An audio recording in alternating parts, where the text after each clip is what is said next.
Thank you for coming, and welcome on behalf of our NGO, One Democratic State in Palestine. My name is Blake Alcott. I'm currently the director of this NGO. And each of you would have found pamphlets describing us and the principles of One Democratic State on your chairs, so I won't explain it here. There's a reading list on the back page of books about ODS. And an essential reading that we also put on the list is Ilan Pappé's The Ethnic Cleansing of Palestine. Thanks to Merav Pinchasov, Eddie Powell, and Caroline Rooney, the four of us organized this.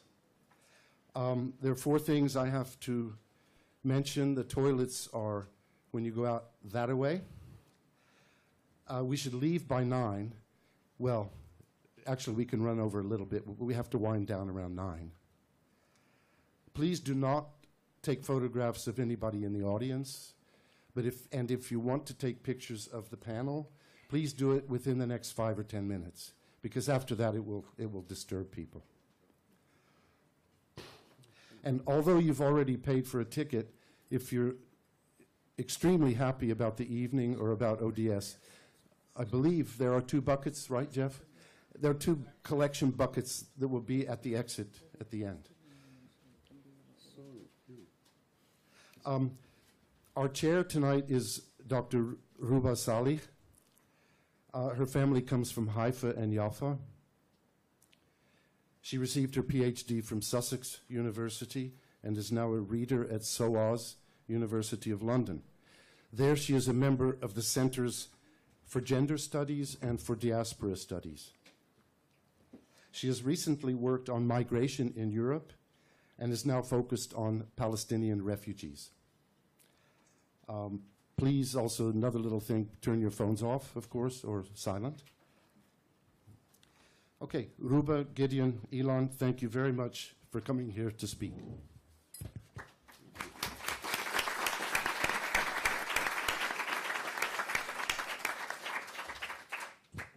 Thank you very much, Blake, and thank you, everyone, for coming tonight, and mainly thank you to Gideon Levy and Ilan Pappe for being with us, and thank you for inviting me to moderate this fantastic event tonight.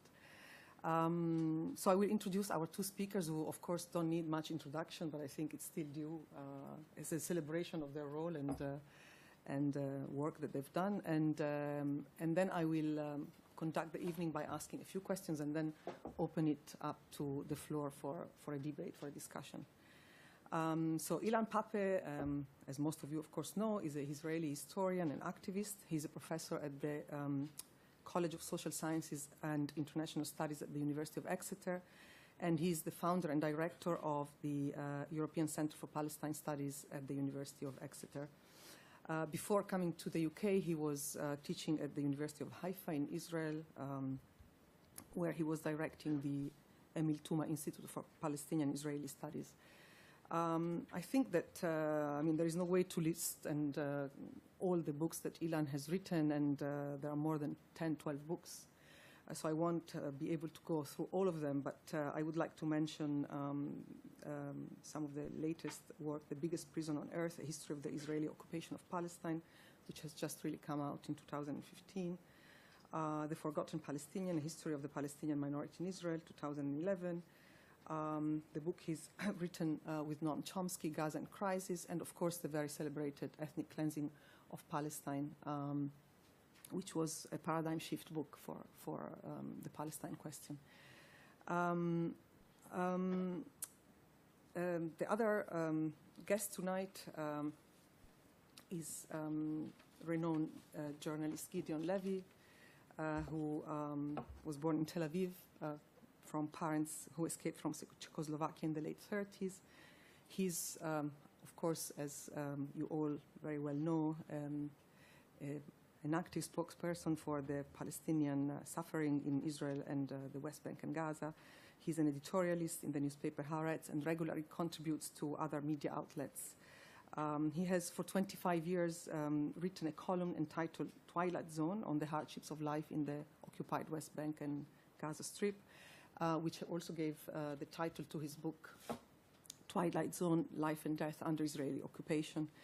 Another book that he's written is titled The Punishment of Gaza, which was published in 2010.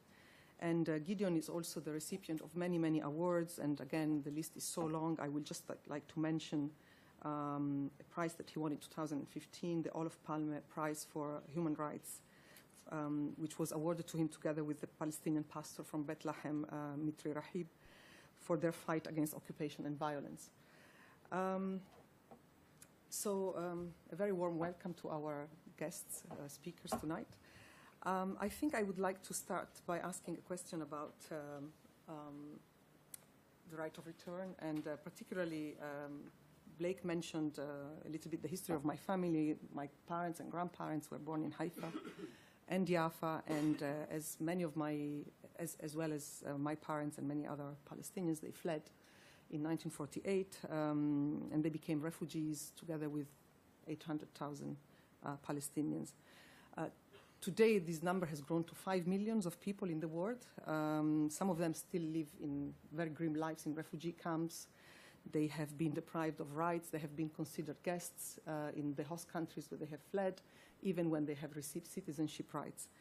And at the same time, they haven't been allowed to return to their homeland. Of course, we know that the Nakba didn't stop in 1948. It's an ongoing project of dispossession that takes place on a daily basis.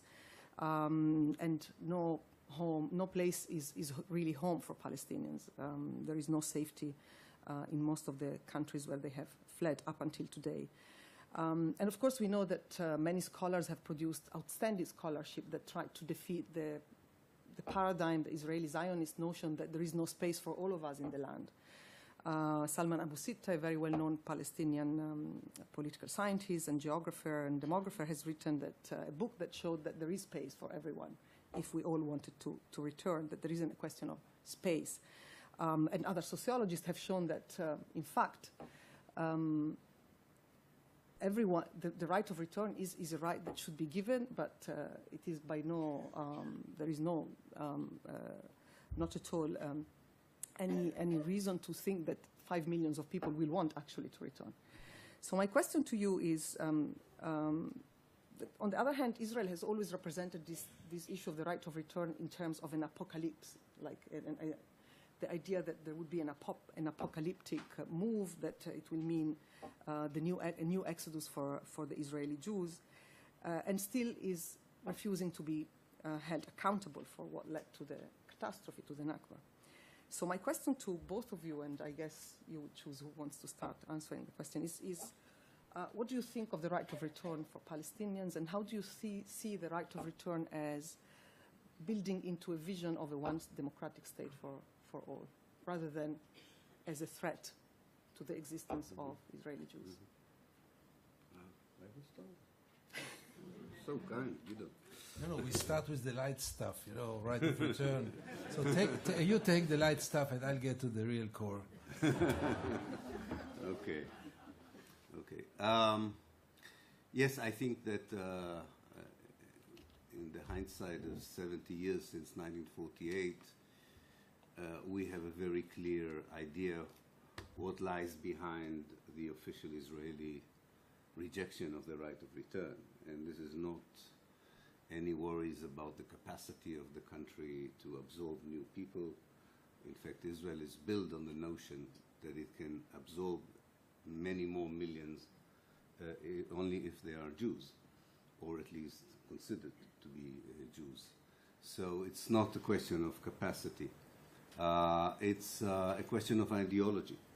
It's, to put it bluntly and simply, it's a racist position. We have a very good proof for this. There are 300,000 internal Palestinian refugees inside Israel. And even the claim that a return of Palestinians would change the demographic balance between Jews and Palestinians does not stand the test of proof, because these Palestinians are citizens of Israel. So allowing them to return to their villages would not change the demographic balance between Jews and Palestinians inside Israel. So why doesn't Israel not allow these Palestinians to return, and they would never allow these Palestinians, not even one of them, to return. And this has to do with a settler colonialist ideology, which totally excludes the native population, whether the ones who are still there, or those under occupation, or those who were expelled from any equal status, either as a human being or as a citizen in the Jewish state. So I think one has to understand that the basic rejection of the right of return is, I would say, the consequence or inevitable outcome of the Zionist ideology. The same ideology that led Israel to expel these people is the same ideology that prevents them from coming back to their homeland. So I think where this was maybe wasn't very clear in recent years, I think now we have an easier task in a way in showing that. I would add, and with this I would end, and then maybe we can develop it a bit later on. I would add another aspect that sometimes escapes the attention of anyone who's engaged in conversation about the right of return. I recall a public debate in TV I had with the late Pundak. What was his first name?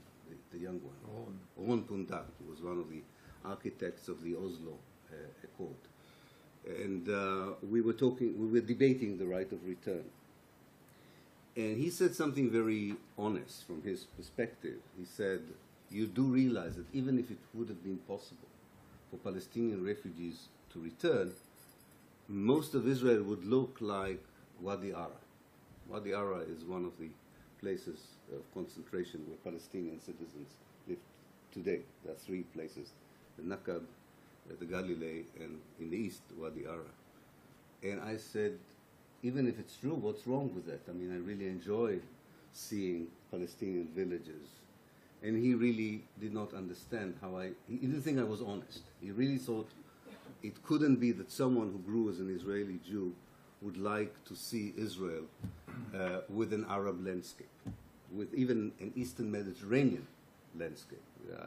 This is why the Zionist movement brought not only European immigrants, but also European trees to cover the Palestinian villages, and was very reluctant to bring Jews from the Arab countries because they were Arabs, and they had to de-Arabize them, which they did quite successfully. I think that's also part of this. It's not only not accepting the accountability for what they did to the Palestinians, it's not only protecting the Jewish nature of the State of Israel, it's continuing the fabrication that Israel or Palestine is not part of the Arab world and not part of the Middle East, which lies at the very heart of this attitude. Thank you. Yeah. I wish I had such a crowd back home. Things would have been so much better and easier.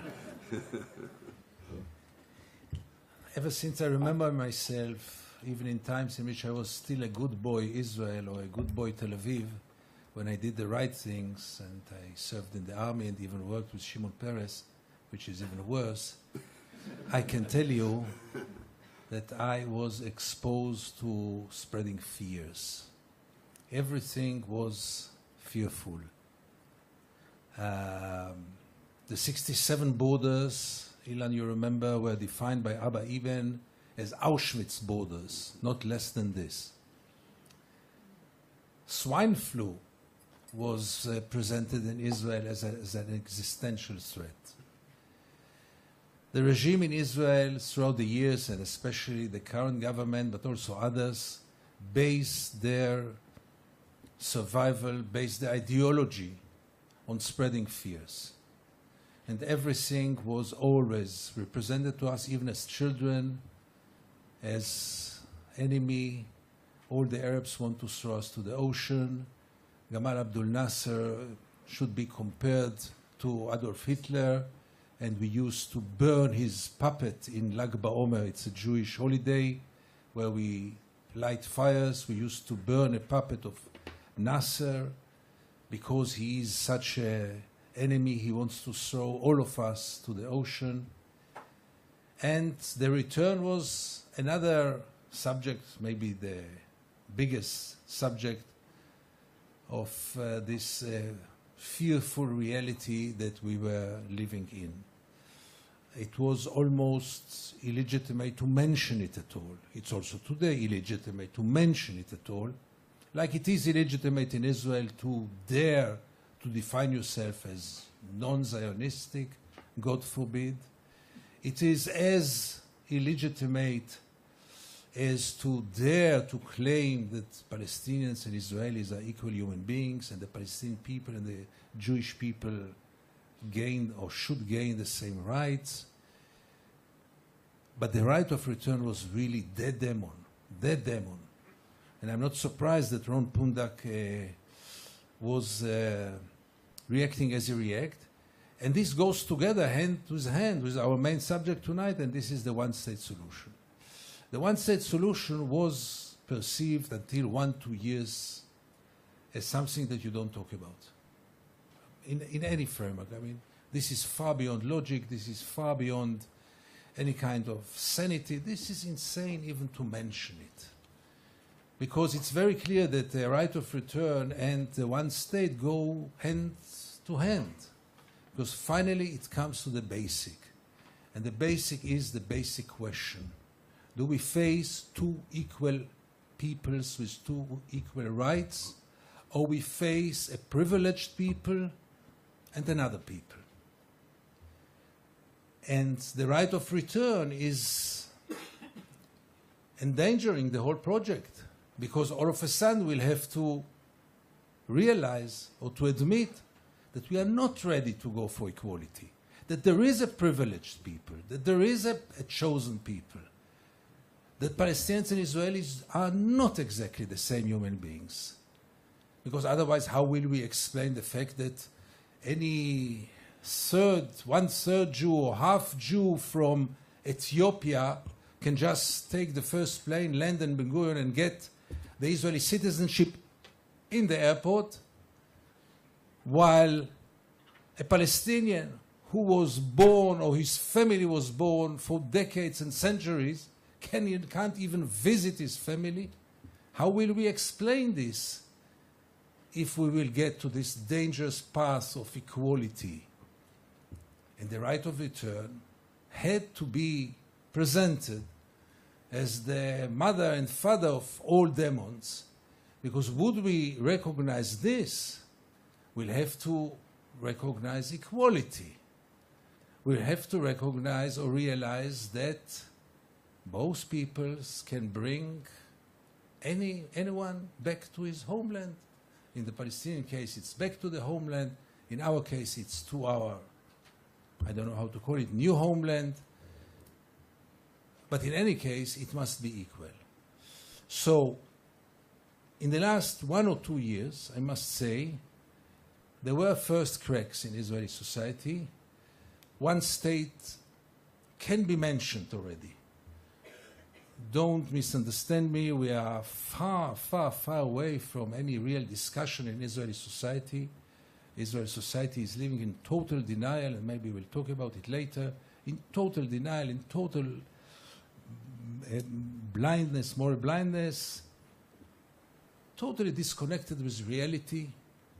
I mean, I think if the Israeli society would have been an individual, it would really call for help. Because people who are so disconnected with reality might be dangerous, either to themselves or to their environment. And there are treatment. Not always it's hospitalization, but something must be done with those levels of denial, with those levels of living in an alternative reality which is totally disconnected with the real world, which is totally connected with what is happening half an hour away from our homes. So in the recent 1 or 2 years, people start to mention one state, and maybe the next step, it didn't happen yet, will be also mentioning the right of return, you know, maybe in a limited way. But by the end of the day, and this will be my final sentence, by the end of the day, don't misunderstand and don't be wrong. Israeli society doesn't deal with it. Israeli society has no interest, not in the occupation, not in the fate of the Palestinian people, not in equality, not in peace, obviously, which is off the table. Israeli society is now interested in totally different things, like the next vacation, the new car, career, money, nothing else but this, nothing else but this. And the best way to handle it is always to ask Israelis, what do you want? Where do you want to go? What do you want it to be in 10 years, in 20 years? And you will never get an answer, because there is no answer, because people don't discuss it. I remember still times when the joke was that 2 Israelis share 3 views, and today 3 Israelis hardly share 1 view. And this view will always be the nationalistic, racist, and many times also religious view. And the right of return is still something which is not only unacceptable, which is perceived and presented deliberately as life or death, as suicidal. The day that we will accept the return of 20 refugees will be the day of the end of the Jewish people. Thank you. I think I wanted to pick up on Gideon's last comment about the fact that in the last 2 years there starts to be a sense in which the one state is gaining ground, and of course this is happening also among Palestinians, although of course nobody can talk for the 10 millions of Palestinians' aspirations and visions. But there seems to be kind of a paradox whereby, on the one hand, the devices that Israel put into place, which are physical, legal, cultural devices to continue dispossessing the Palestinians of their land, of their water, of their food, of their culture, of their memory, of their history, is in a way counteracted by a solution, the one democratic state solution, that seems to be equally gaining terrain, almost as a result of this series of devices that want to prevent this from happening. And I guess for those among us, the Palestinians among us who see this as a possible way out, it is also something that calls into question the nationalist project, as you said, the nationalist project that is going to be an exclusionary project one way or the other. Whereas the one-state solution, in a way, brings into the picture the issue of rights for everyone, equal rights for all, rather than national claims or affiliations. So it will be a redefined political space that will focus on equal rights. And I think that the Palestinians in Israel, in a way, are already at the forefront of doing this, of unveiling the paradox of a state that, on the one hand, defines itself as a democracy, and you define it a very feeble democracy, and on the other is continues its settler colonial project of exclusion, of violation of international law, of discrimination of its citizens on the basis of ethnicity. So I'm just wondering, what do you have to say about the fact that, in a way, it is the Palestinians in Israel that are already embodying this vision of the one democratic state by their daily battles of making the state a really inclusionary one, which would mean, of course, changing its parameters, changing its skeleton, changing its political vision and constitution.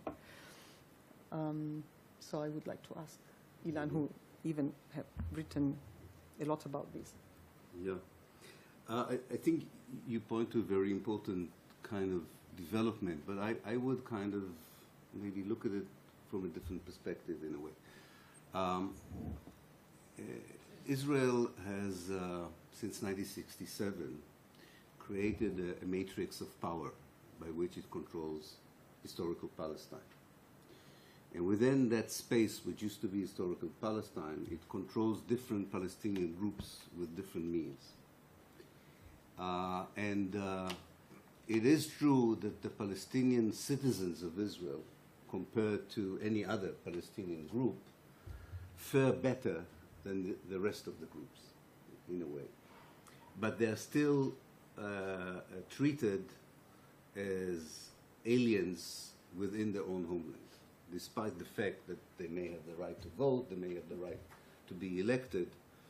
And for many years, especially for the labor government or labor movement that was the hegemonic power in Israel, and even for certain important groups within the center and the right, the idea of the two-state solution, the idea that there is a green line, that there is a kind of two geopolitical realities, one which is called Israel and the other one which is called something else, whatever it's being called, it was used in a way, first of all, to fragment the Palestinian people further. Secondly, to send a message that there are Palestinians who would fare better and Palestinians who would have lesser status.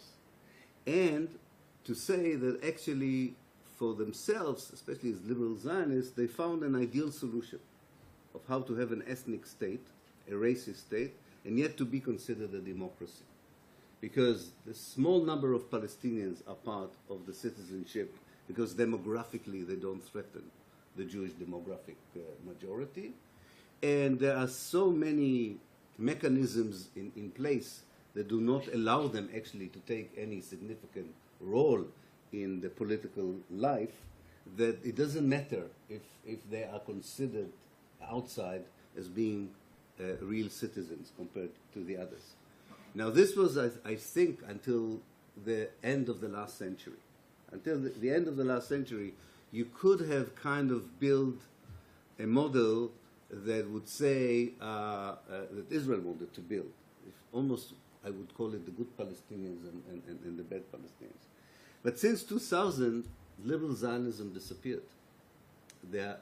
Most of the people in Israel who now hold power do not believe anymore in this ability to juggle the two balls together, that of racism and ethnicity and that of democracy or liberalism.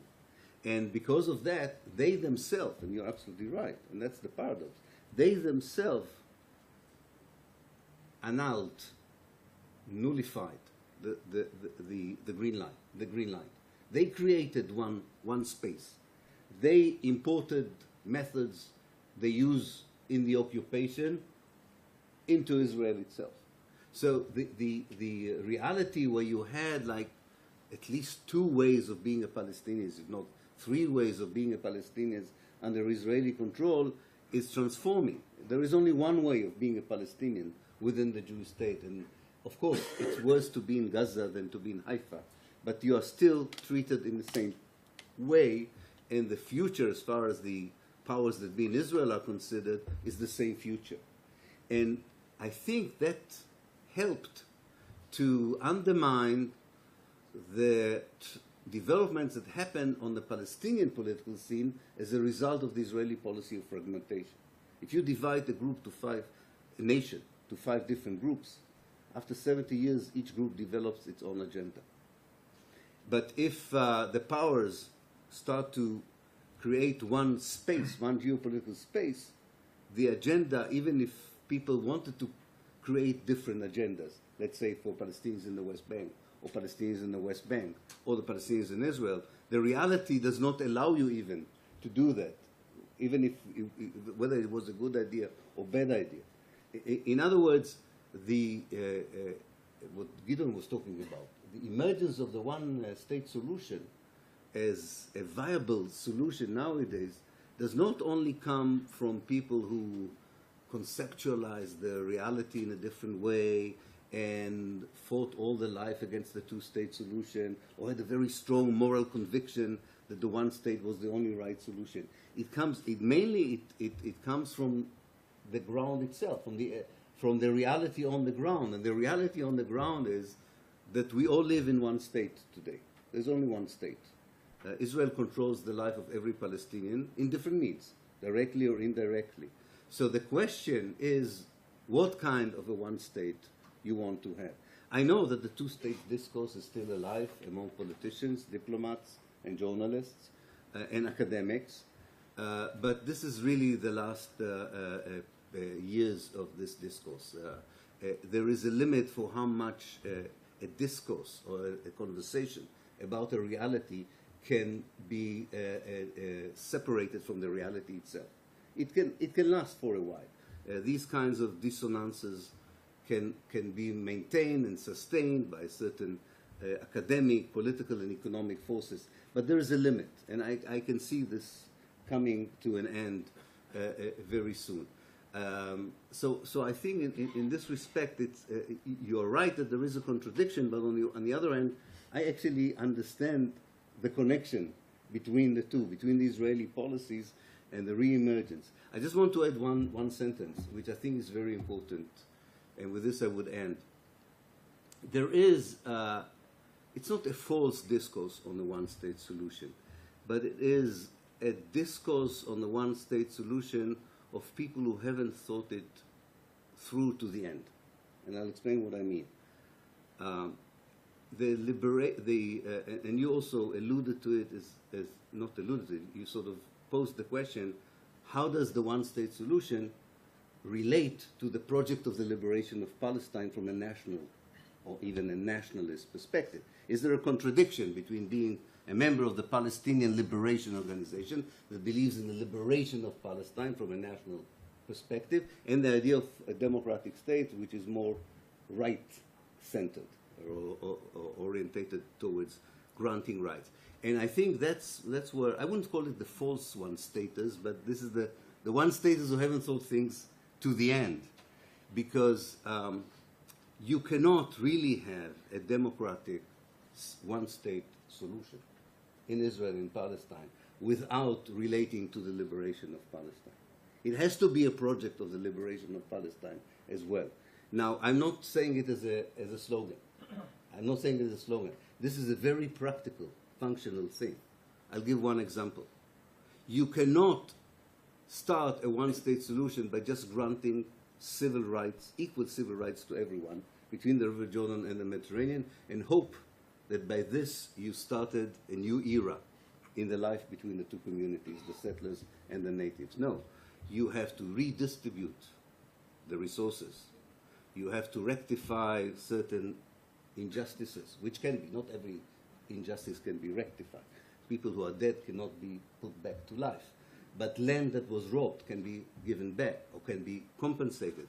It's a very painful process to build a reconciliation for a one-state solution that is also a liberation project. And if it will not be a liberation project, it will remain a topic for conversation in our living rooms, and it will not be a real political movement. That's the only way of making it a real political movement. And we have one bad example, which is South Africa. Because it was very clear that in South Africa, Mandela had to make a very important decision. You can have a one democratic state in South Africa if the white community is not going to pay any economic price for that transformation. And he agreed. He fully and knowingly and consciously signed an agreement which said the economic apartheid continues, the political apartheid is over. South Africa is in a much better position where it was. I'm not underestimating it, and I wish Israel and Palestine were there. I'm just saying that in a smaller country with a much smaller number of population, which is much more dense and kind of concentrated and focused in areas where people are so intensely intertwined in one into the other, if this would not be a teaching process, an educating process for the settlers as well as for the natives, just declaring that everybody has equal rights would be a futile intellectual exercise. I should never appear with Ilan, because after he talks, what shall I say? First of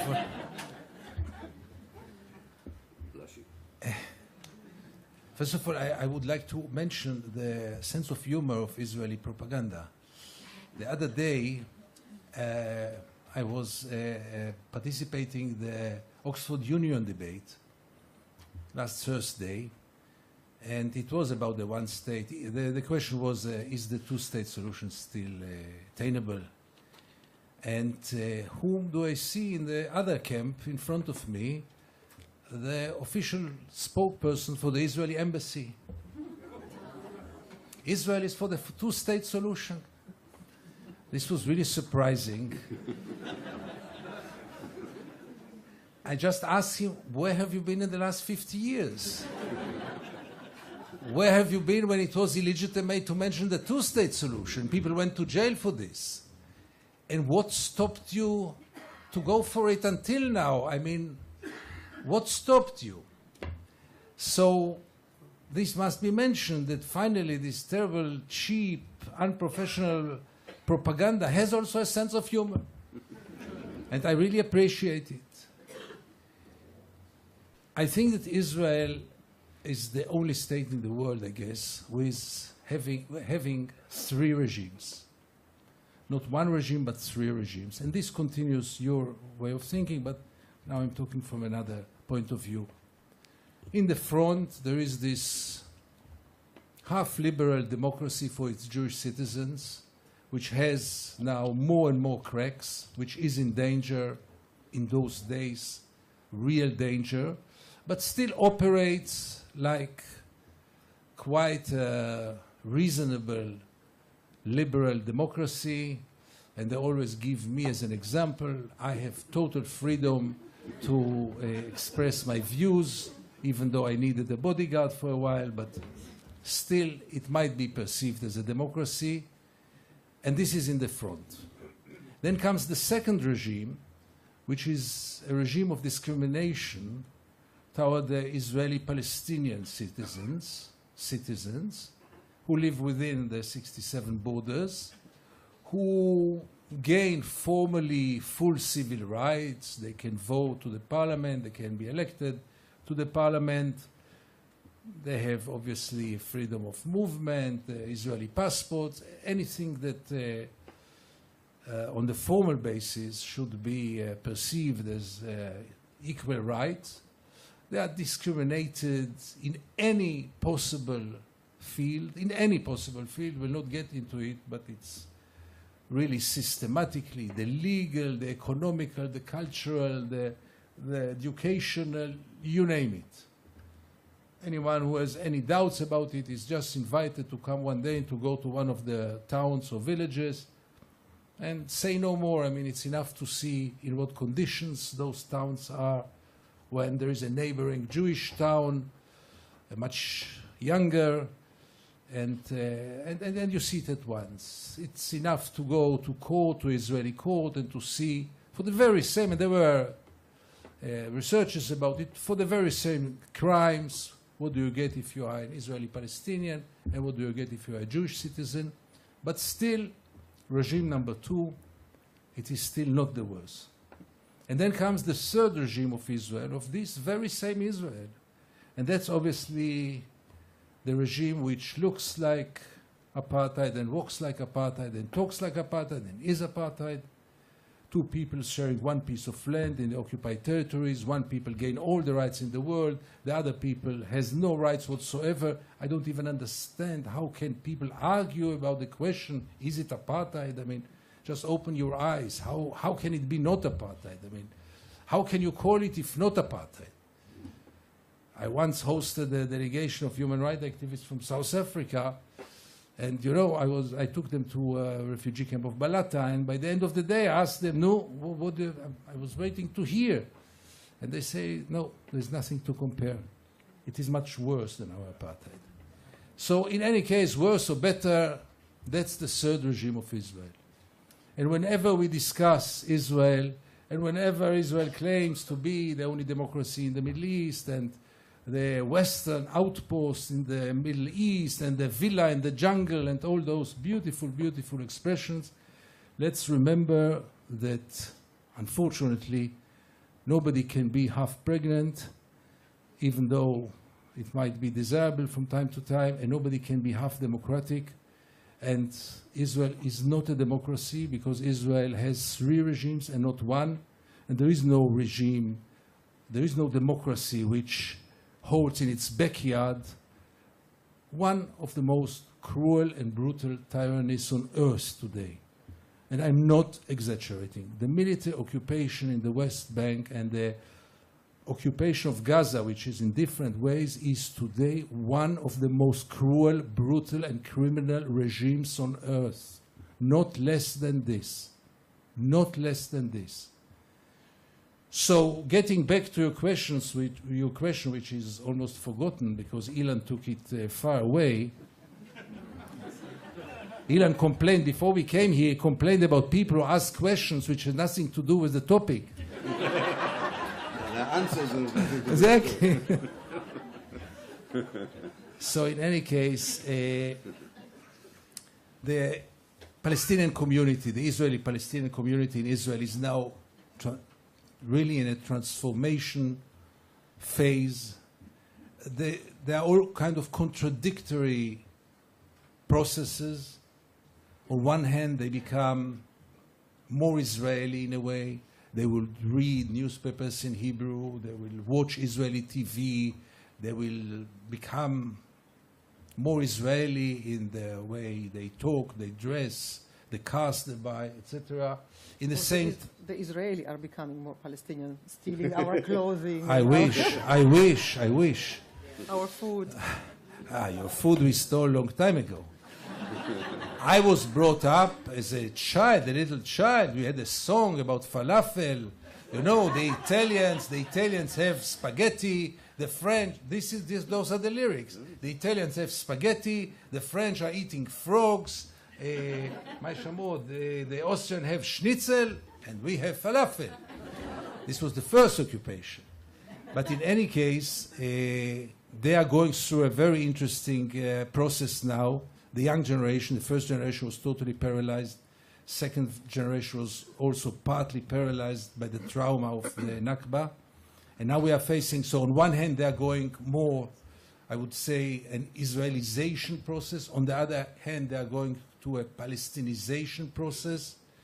Their parents cared very little about the occupation, I must say here, frankly, very little about the occupation. They were concentrated in their own struggle, and there was very little solidarity. There was, but not as one would expect, with their brothers and sisters who live just 5 minutes away in many cases. But now there is a new generation which really one should follow very carefully because they might bring a lot of hope. They will not give up, and they will not let the Israelis do whatever they want, the Jewish Israelis do whatever they want with them. It is, like anything else, a long way to go because racism and fears are so deep now. I live in a most liberal neighborhood in Tel Aviv and maybe in Israel, and even there you see all kind of phenomena of I don't want delivery made by Arabs, I don't want Arabs to come to my home, really things that could happen only in Israel those days. And you know, there is also the incitement, and we can't ignore it. There is a systematic incitement now against the Israeli Palestinians by the government, above all by Netanyahu. Yeah? This will be my last remark. You know, racism is everywhere now in Europe, and extremist right wings are everywhere. But there is no place today on earth that racism is so legitimate and so established like in Israel, where a prime minister and ministers and members of parliament can say things that no other place on earth they would be accepted as politically correct. Racism is today in Israel the new political correctness, and it's aimed also at the community of the Israeli Palestinians. Thank you very much. Yeah, I just wanted, because Gideon rightly said that I took off a bit from the main road. A bit. Because you mentioned something, Ruba, which I think maybe is what you also meant, that this kind of interaction for more than 70 years between two communities, even within the matrix of separation, segregation, and apartheid creates joint realities. I mean, even when you have ideology in a government that tries by force to separate people, to segregate people, and in Israel, the police, very much like in America in the case of African Americans and whites, the police is the main border between Jews and Palestinians in Israel itself, especially the border police. They are used to create like a living kind of boundaries by creating or trying to prevent any spaces where people can live together, talk together, work together, and dream together. And I think it is important to remember that in spite of everything we said, and I'm not trying to undermine everything we said, especially in the Galilee, and maybe that's the difference between Tel Aviv and the Galilee, because the Galilee, 50% of the population are Palestinians and 50% are Jews. Tel Aviv, as our dear friend Amnon Raska-Kotzkin says, is the only big Western metropolis without Muslims in it. The Galilee is binational. Is really binational in many ways.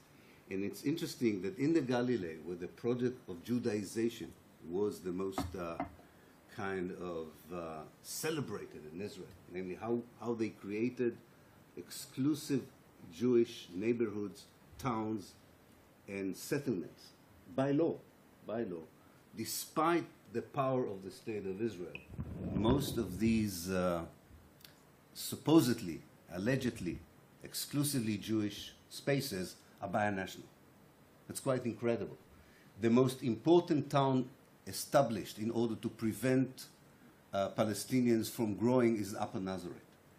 They even used, they didn't have no shame in using the same name as the Palestinian town to say there's a Jewish Nazareth and there is a Palestinian Nazareth. And which one is the upper? And the upper one is, of course, the Jewish one, built on the land expropriated from the Palestinian one. 30 to 35% of the people in Upper Nazareth are Palestinians. And they went into it despite all the policies that were trying to prevent. And some of these new kind of realities develop in a bad way. I don't want to idealize it. Some of them develop in a beautiful way. And maybe by that what you meant, that there is there a model that tells us something about not only the impossibilities of living together, but also about the possibilities of living together. And I remember I did a piece for the London Review of Books on Upper Nazareth, so I called from a Palestinian friend of mine who lives in Upper Nazareth, I called the spokesperson for the municipality of Upper Nazareth, and I asked, can you please tell me how many Palestinians are living in your city? And she said, we don't have Palestinian citizens. And I said, that's very curious because I'm sitting in a house of a Palestinian who lives in Rachel Street 15 in your city. Is he not part of your city? I said, oh, so maybe we have one or two. And I said, but that's very strange because the whole street are Palestinian homes. He said, oh, we may have a street or two, and so on and so forth. And then she called the police. and this kind of denial on the one hand and the reality that they cannot transform is something that maybe should give us a little bit hope when we talk about the way Israel itself created the one-state solution, which in a way is much better than the false aspiration for a two-state solution that created these two spaces, the democratic Israel and whatever the Palestine state would be. Who cares? But that's the solution. So in a way, there are some grains of hope in otherwise a very, as Gideon described it so well, a very racist, apartheid kind of reality. Thank you. This actually leads to my next question, but before I wanted to clarify that by pointing to the Palestinians, citizens of Israel, I didn't mean that they represent an ideal model of coexistence at all. I meant precisely the opposite, that they represent, that they are already challenging the framework, that they're already kind of trying to trying to build from within, eroding the constitutive fallacies of the state of Israel, of a state that claims to be a democracy, but is a democracy only for the Jewish population. And they're trying to build a space that is at the same time challenging the premise of that state and envisioning a project from within. So in that sense, I meant.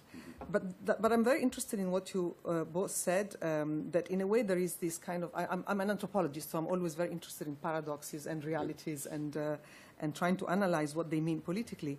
And I think that there seems to be one unintended effect of the occupation and the politics of dispossession. There is a politics that is a spacious side, as somebody has defined it, whereby you have, on the one hand, Israel that continues to build walls, separations, inventing new devices for implementing the apartheid system.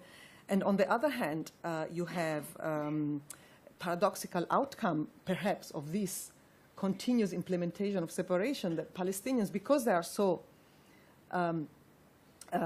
shattered by these politics of spatial exclusion in the Galilee and in East Jerusalem in particular, there are hundreds of families who have reported to have moved into Israeli legal settlements like Pisgat Zev or the French Hill.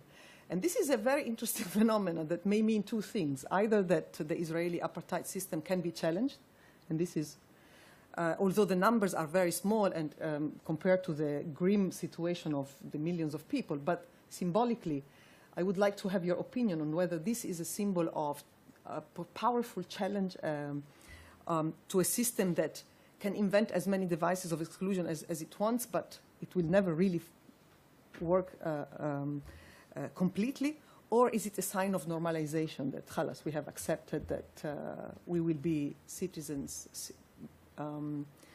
second-class citizen in a stiff context that will never be challenged? And I wanted to have your opinion. Maybe Gideon can start. Yeah. Do we have a doctor in the audience? Because I found some signs of optimism with Ilan. Which are worrying. Which are worrying. I think you've not been to Israel recently, and it's good you're going there tomorrow, because you'll realize that even the little hope you spread here is based on nothing. I hate to say it, but I wish I could be optimistic. I wish I could think that those are signs of normalization. But the reality I'm facing in the Jewish society indicates exactly the opposite. Jewish society in Israel, the Jewish community in Israel is becoming in the recent years just more racist, more nationalistic, more extreme, many times also more orthodox and religious. The discourse is becoming, as I said before, much more racist.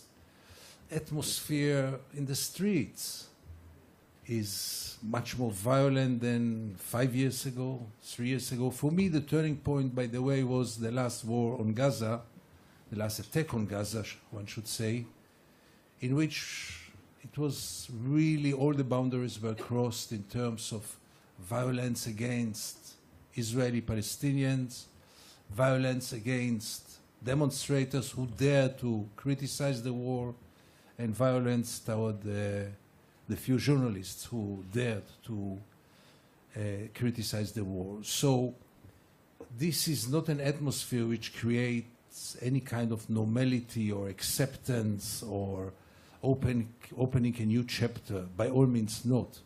2 days ago, an Israeli-Palestinian worker who worked in a supermarket in Tel Aviv was severely beaten in a brutal way by policemen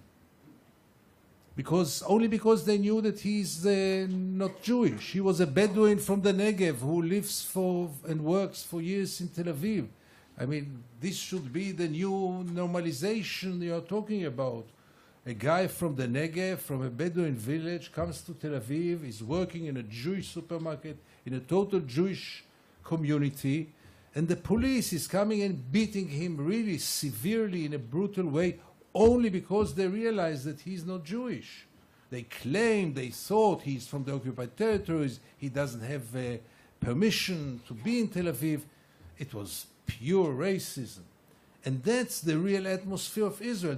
We had today a leader, Haaretz had a leader today saying, and I was so happy to see those things in my newspaper, claiming that this beating of this Israeli citizen is the new face of Israel.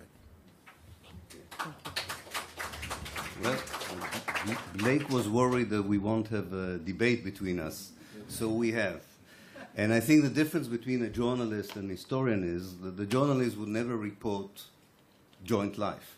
This is not a news. He will report attacks. He will report racism.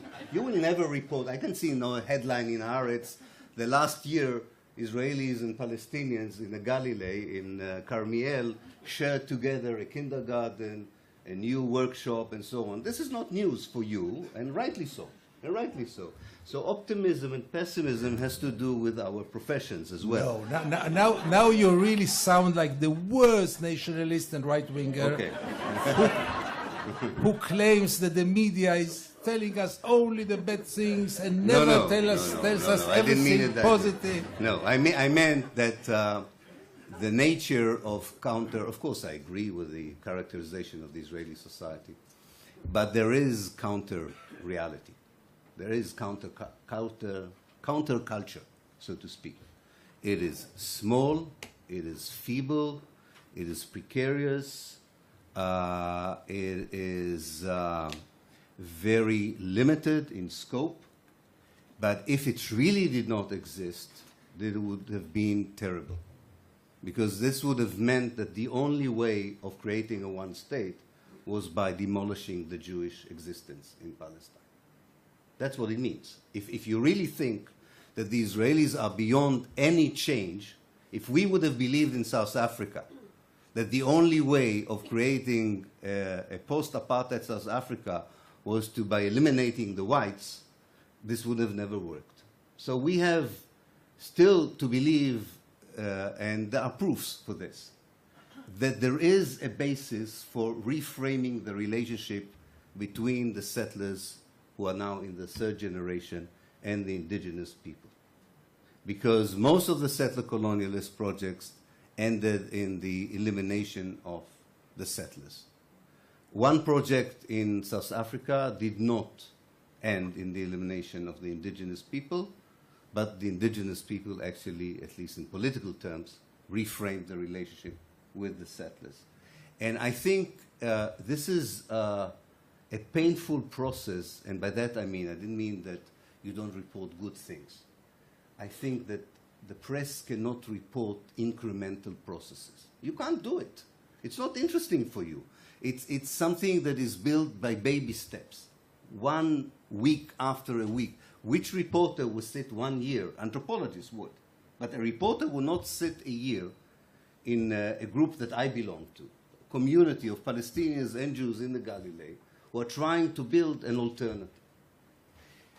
Now, the second thing I want to say about your question is I don't think it's defeatism. I think you sort of looked at, you asked, you didn't say it was, and maybe it's kind of... I asked your opinion. Yeah, I know. Is it challenging? No, I think it is. I think the power structures of apartheid, or is it normalizing it? Exactly.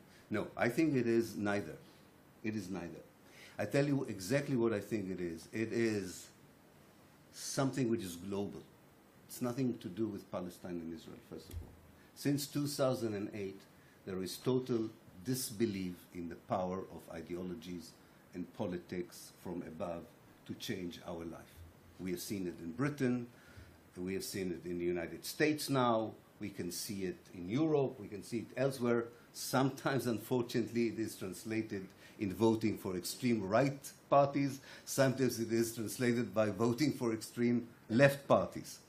But it means there is little belief that the citizen can have an impact on the big politics from above, and there is no need to be part of that. So what comes instead?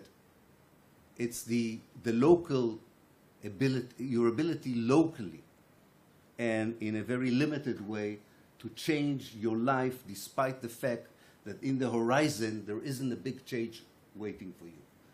And I can see it among refugees in Lebanon.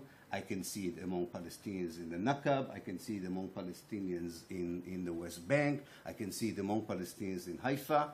There is the idea that says maybe before we wait for the big bang, the big change, the one big revolution, the one big liberation, I have children, I have grandchildren, I'm a proud Palestinian. What are my options? My options is to wait what? As an Israeli citizen, to vote once in 4 years? As a member, as a person under the PA, not to even vote? Or maybe in the Gaza Strip to send a message to the Hamas what I want them to do? My options are so limited politically. What can I do? And I think what we see are the local projects, of liberation. And they're so varied in their manifestation that the powers that be have no way of checking them. It can be food, it can be dress, it can be education, it can be the internet, it can be so many ways in which you make your life more meaningful. And by this you say to yourself, it doesn't matter whether I'm a citizen of Israel or not, I am making my life in Palestine as a Palestinian within what I can do. And I think this is very impressive because I do believe that these atomized, localized, you can note I'm in a very optimistic mood today, these localized, atomized kind of projects can eventually become much more powerful from below. Of course, it wouldn't work without pressuring Israel, without the boycott and divestment, without exposing Israel as a pariah state, without throwing Israel from the United Nations. All these things would have to happen as well, I'm not saying. But these are the kind of destructive things you have to do in a way to change the reality. But you want to live in that place afterwards, both as a Jew and as a Palestinian. How can you live there together afterwards if all you're thinking of is military defeat or even economic destruction? This is not working. This is not going to work. You're not going to do anything effective if you're not connecting it not just with the elimination of the elimination, if you want, but by constructing some sort of a model for the future.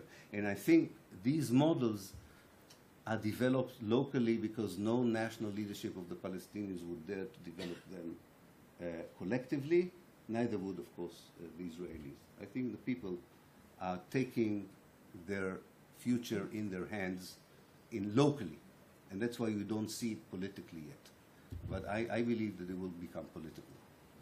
Thank you. I have one last question for each, and then we'll open up the debate to the very patient audience here. I'm very interested to listen to what you're saying because, I mean, as a Palestinian, of course, it's very hard for me to accept that someone is telling me that all the resistance that has been taking place for the past 8 years didn't do anything, didn't have any effect.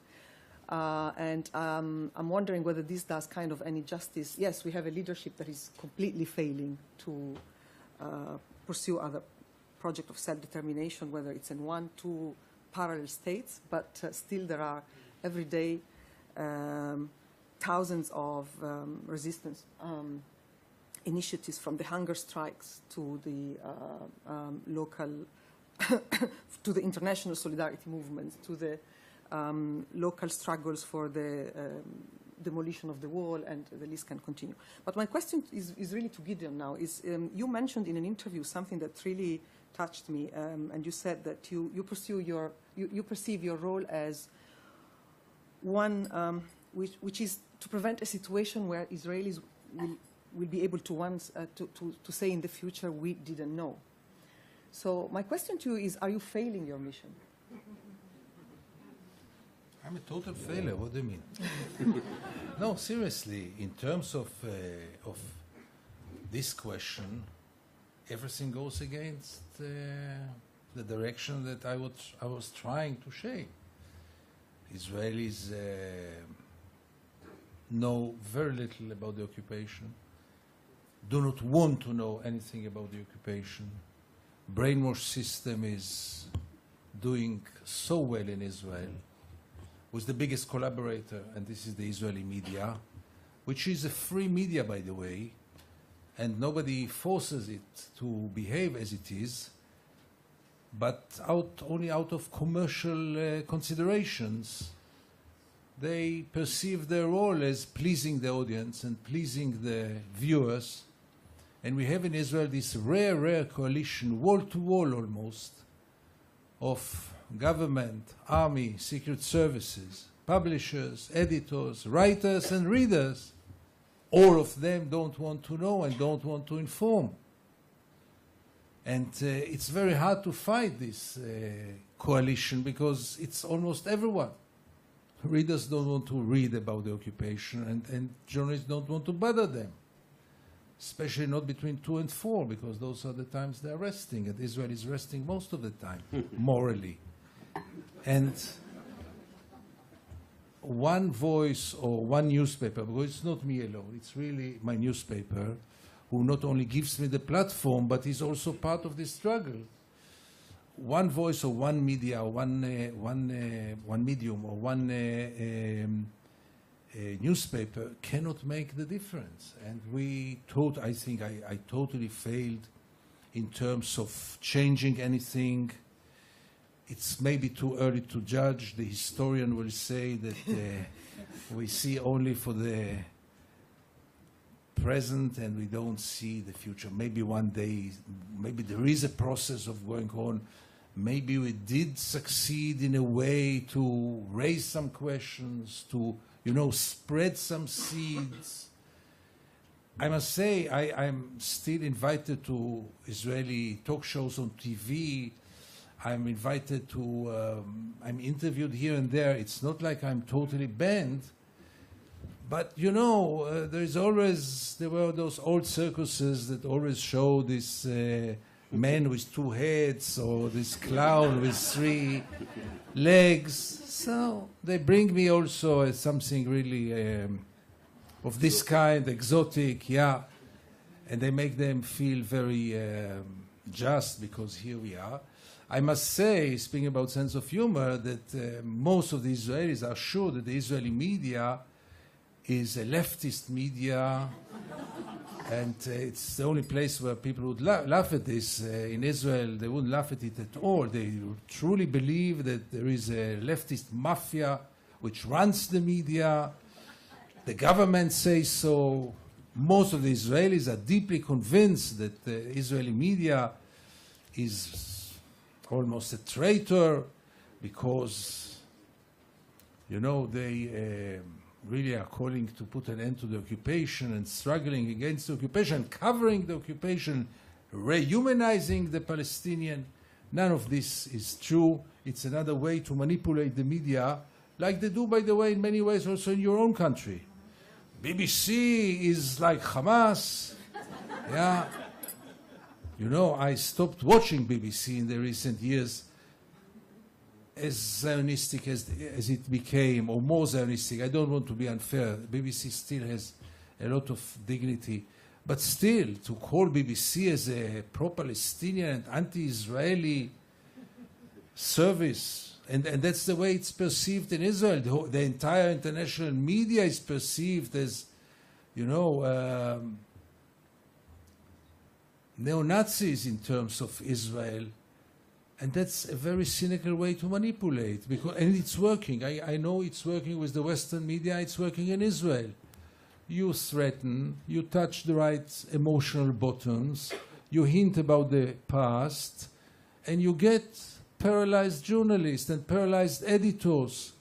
I know it from even countries like Sweden, which is maybe the most progressive country in terms of the Palestinian cause.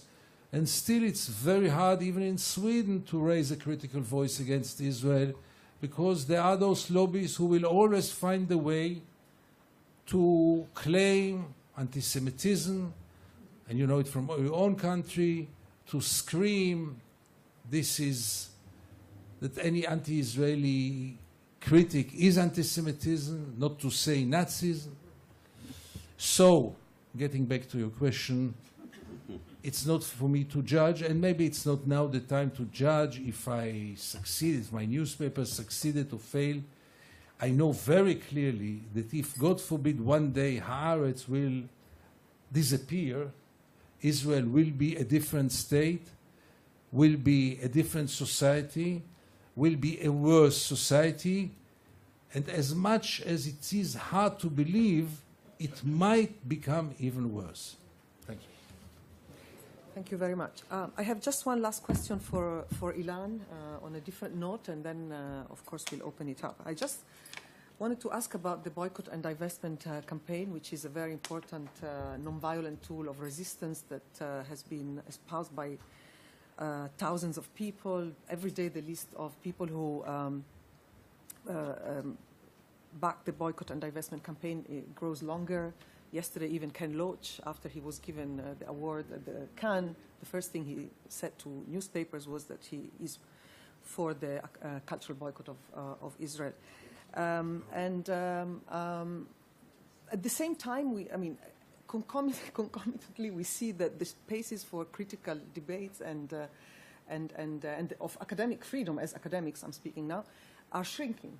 So you have a simultaneous process of a campaign that is getting more and more support from small churches, trade unions, academic associations, students' bodies everywhere in the world supporting and voting for the BDS campaign. And this, at the same time and simultaneously, spaces for critical debates are shrinking, censorship is growing, academic freedom is at risk. And political freedom is at risk. We have just seen an example of that a couple of weeks ago with the elections here in this country. So my question to you is, what do you think about the campaign? Is it successful? Is it bringing with itself new forms of power oppression? I think you two can have great time together depressing yourselves. And you can take Chaim Bereshit with you together, the three of you. Keep depressing yourself, things are not moving, things are not changing, Israel is beyond repair, and so on. I'm sorry, I'm not in this game. No, I'm offering you a possibility Okay, I'm not in this say game. That things are going really well. Because if I say that things are going really well, then, I'm not saying that things are going well. I'm an activist, and an activist should never ask himself the question, did you fail? This is not a relevant question for an activist. An activist who doesn't have a government, who doesn't have a foreign office, who doesn't have universities, doesn't have an army, does not ask himself, did you fail?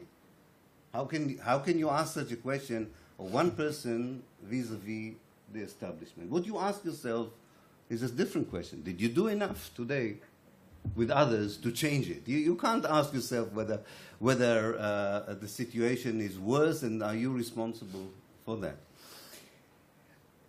In a more serious tone, I think my analysis, although I accept exactly the way you, Ruba, you portrayed it, and I agree, and I know we agree on this, I actually see it as a big success. Really, I really see it as a big success. The worst thing that could have happened to the BDS movement was that we would have sat here and we would have known the following facts. Nobody in the government of Britain cares about the BDS movement. The Prime Minister of Israel would not have mentioned the BDS even once. Israel would not have created a special task force that includes senior people from the Mossad and the Secret Service who also want now to target personally all the BDS activists. That would be horrible.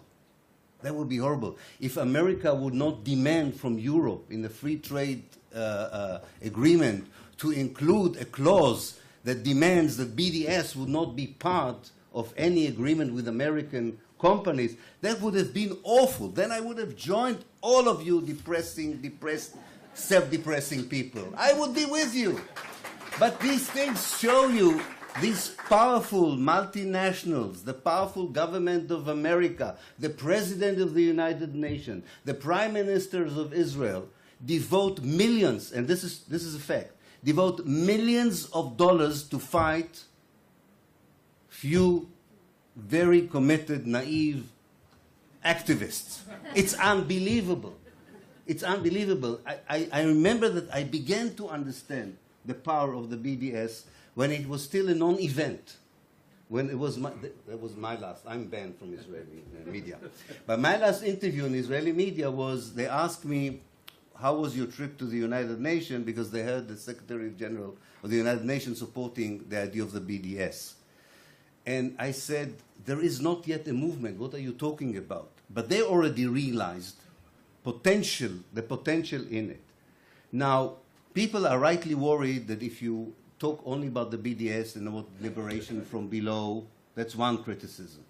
Then you substitute the need to liberate with boycott. But this is not the relationship between liberation and boycott.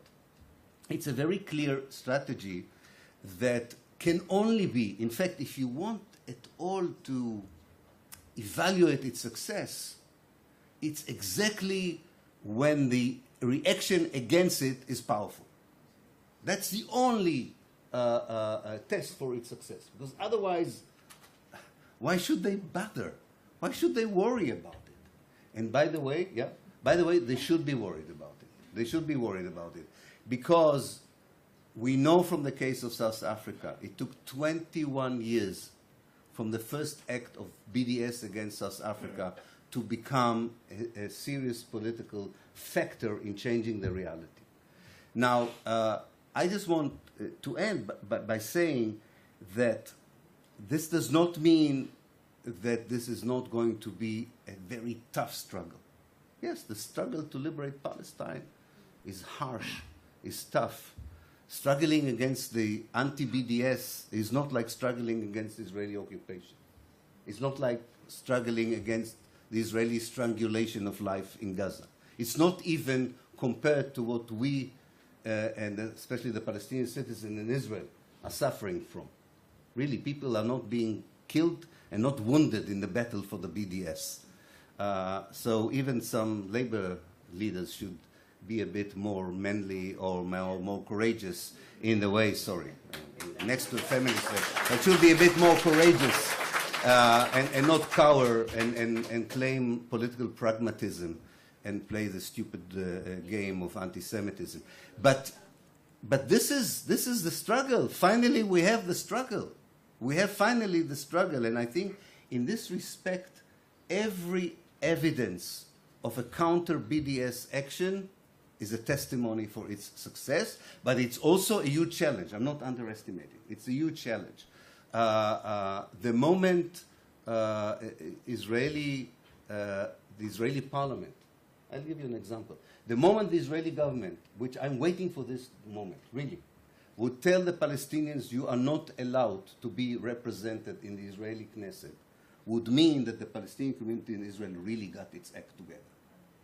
That would be the moment of success. As long as everybody plays this game, oh, we should be represented in the Knesset, we might do something, Israel is winning. And the moment the PA would be replaced by a more authentic representation, it means that something is moving. So the only area where things are really getting to the powers that be, that have the power to change things, so far is the field of the BDS. But it can happen elsewhere as well. That's the good news. Let me just spoil this party. I Depress us. totally agree with you. I just wrote 2 weeks ago an article, excuse me for quoting myself, under the title Only BDS, because I really think that's the most promising thing. This is the most, maybe the only promising thing in town. But I want to suggest an additional explanation which does not contradict yours. But, you know, before we getting here really happy and satisfied, let's remember also this. The alternative explanation is that the Israeli government and Israeli society is reacting like this to the BDS because something terrible happened to Israel in recent years. And this something terrible is the fact that the danger of the Iranian bomb is no more a danger. And this is a catastrophe in Israeli terms. It's catastrophic for domestic politics. it's catastrophic for its international policy. Because what will we say now? How will we alert the world? How will we get the people united? How will we continue with our policy if there is no demon standing on the borders of Israel and trying to exterminate the Jewish people? So they sat and thought and thought, you know, Egypt is not really in the game, Syria is lost. Hezbollah, you know, you can't put it all on an organization which is now deeply involved in Syria. They thought, oh, BDS. Let's invent the new demon, BDS. Let's go for it. We'll fight it. We'll unite the world against it. We'll unite the Jewish communities all over the world against it. And we will unite the people of Israel. We will show them that there is a new enemy on the border and we have to do anything possible to fight against it. They made a mistake, obviously, because their reaction is the best boost, is the best encouragement and recognition of BDS as an effective tool, no doubt. But remember that at least partly it comes from Israeli total different consideration. Because I think by the end of the day, the economical warfare of BDS until now is very limited. Israelis don't pay for it yet. What is really getting stronger and stronger, mainly, not mainly, but partially also thanks to Israeli government, is the psychological effect, which I don't underestimate, by all means not. And this can increase now, and I totally agree. It is, for me, the only hope for a change.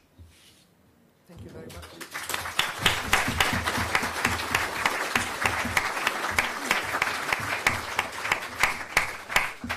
So we'll open up the, I think all the hands basically are up. So, I don't know where to start. First of all, there should be someone with a microphone, is there? Yes. So I guess we'll start from, I don't know where she's going. She's going away. She's going home. She finished. So do you want to start from the first row here in the left-hand side? Yeah.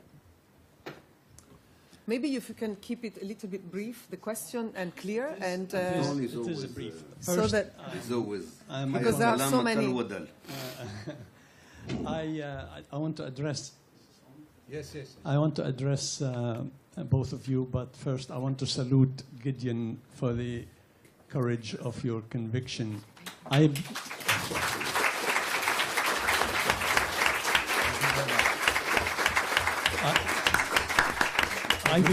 I believe that if every Israeli has one atom of your courage, maybe we will be closer to the ODS.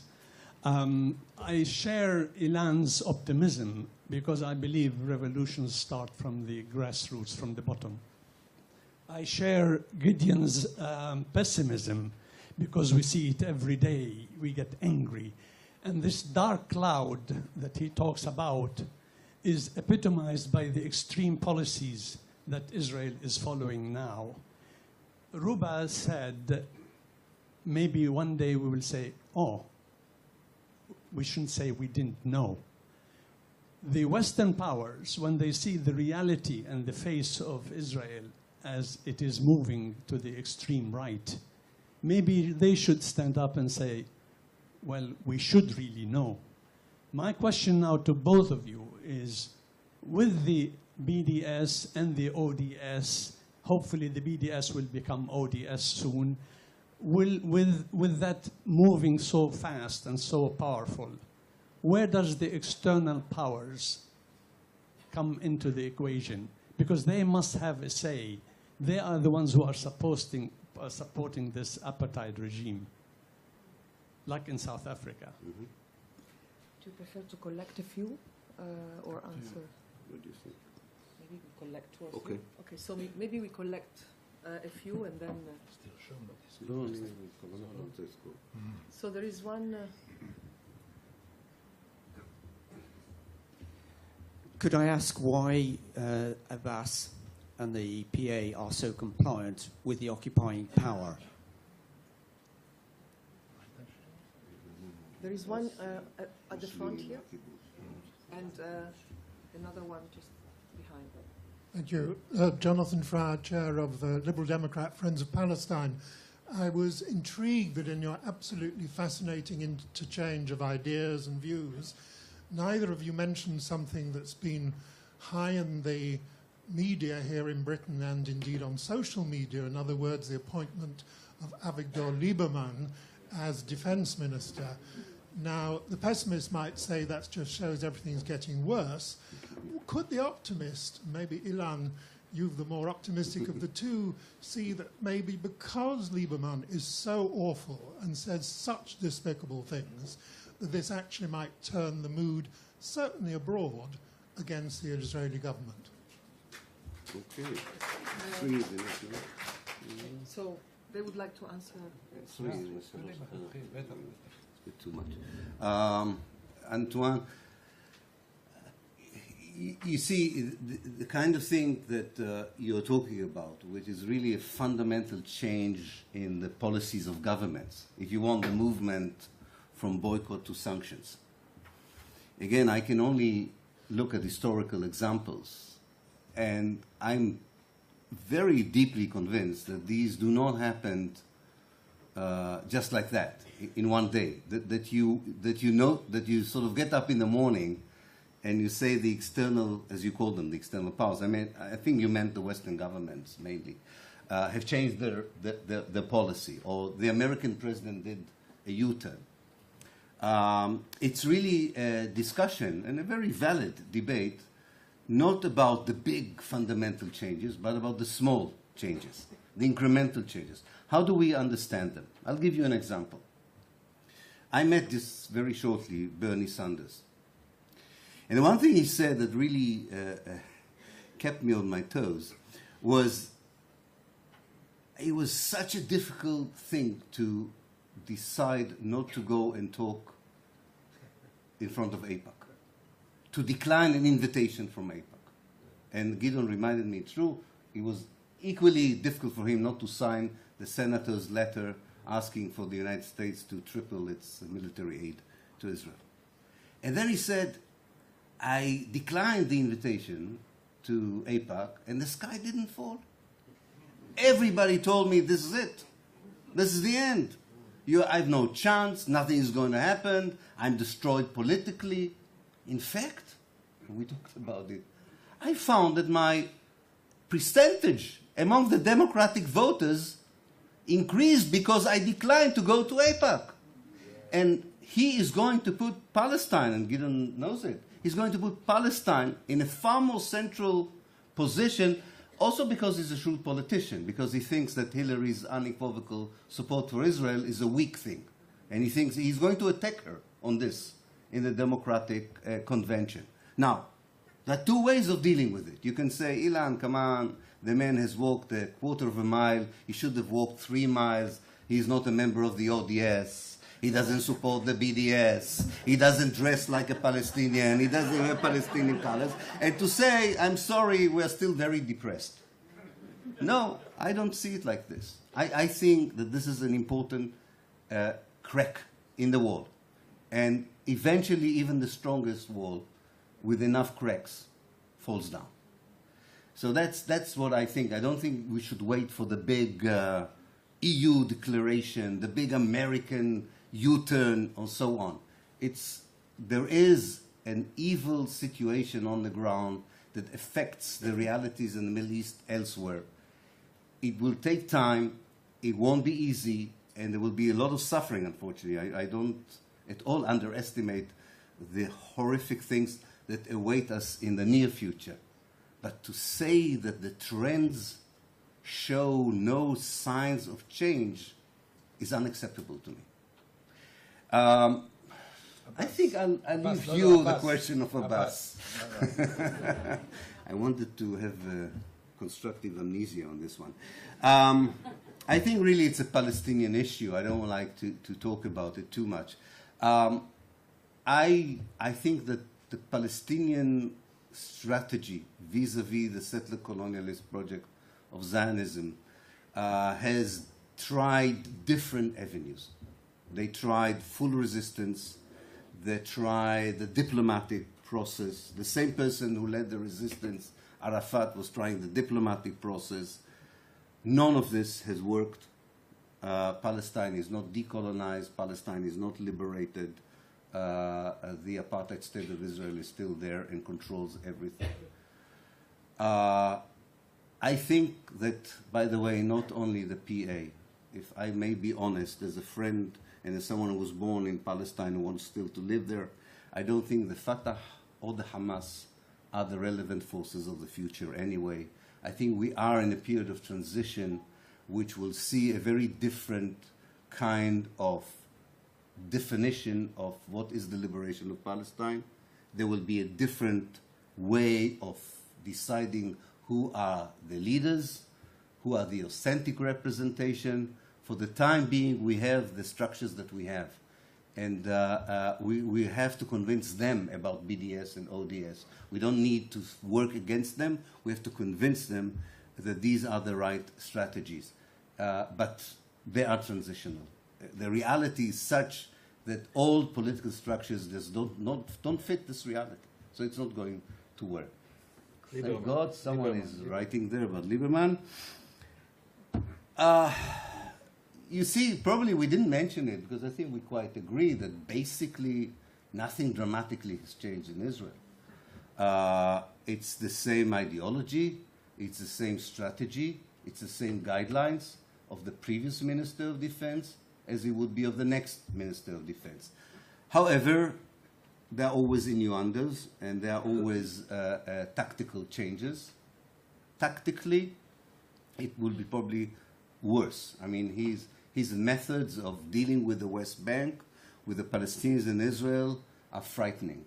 At least those he declared, his declared methods. But to be honest, he cannot change anything fundamentally, neither does he want to change anything fundamental. You have to understand one thing about the present political and strategic elite of Israel, which I think people fail to understand. The status quo for most Israeli politicians and strategists is the vision, is the reality. You have to protect and maintain. There's no need to change the status quo. The status quo is the best thing we have, and we have to protect it. Lieberman basically accepts this idea. He thinks that there can be some changes, and whenever he thinks of changes, this is terrifying. But I think to portray this appointment as something very dramatic is wrong. Your question said, does this kind of bring us to pessimism or optimism? I agree. I agree with the tone of the question. You can say the more Israel exposes its real nature, maybe it is for the better, rather than the wishy-washy kind of picture that the liberal Zionists were trying to portray and undermine the efforts of pressure on Israel. So in this respect, yes, it exposes even further the DNA of the settler colonialist state of Israel.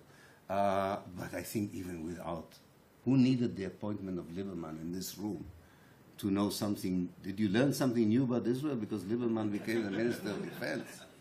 I think we knew what we needed to know. We know enough as it is. Thank you. I try to be brief. I think I got another explanation for the slight differences between us, except of question of mentality and psychological. You mean mental health? Mental health, exactly. Look, Ilan, in the last 35 years, I am trying to cover the Israeli occupation and the Israeli crimes on at least weekly basis. There's not one single week in which I don't go either to Gaza until I was prevented of going to Gaza or to the West Bank, with meeting really only with victims. Only with victims from all kinds. You know it. I think when you face those victims week after week for so many years, it's very hard to talk about processes. When you face that those victims repeat themselves, but systematically, You know, the methods are here and there different, but basically it's more of the same week after week. And I'm speaking now about micro, a total micro picture in the smallest resolution, one family, one prisoner, one injured, one handicapped, or one killed, or one deported. And to tell them, listen, it's historical processes until Israel will fit itself to the new reality, until the Western governments will understand, until this will happen and this will happen. I am too impatient, because I think those people deserve in their lifetime some change. Not that I know how to do it, but for me, historical processes are not a hope, not a source of hope, and not any kind of relief, because by the end of the day, I look at those people whom I meet every week. In the same time, I see also what is happening to the Israeli society. And also toward this, I don't have too much patience and too much understanding and too much time to absorb it, to maintain it, to contain it, to believe that the change will be. So maybe that's, and then when you speak about those processes. About Abbas, I think we agree. About Lieberman, I would like just to say so. When he was nominated, I mean, when they published it, that they nominated, they called me from my newspaper and asked me to write, you know, an immediate commentator for the next day. And my first reaction was, let's praise it. Because I always believe that it's better to have this kind of people rather than the Shimon Pereses who, you know, bluff Israel and bluff the whole world. And at the end of the day, they are doing the same. And I really thought to write, very good, another mask in this masquerade was torn. We'll have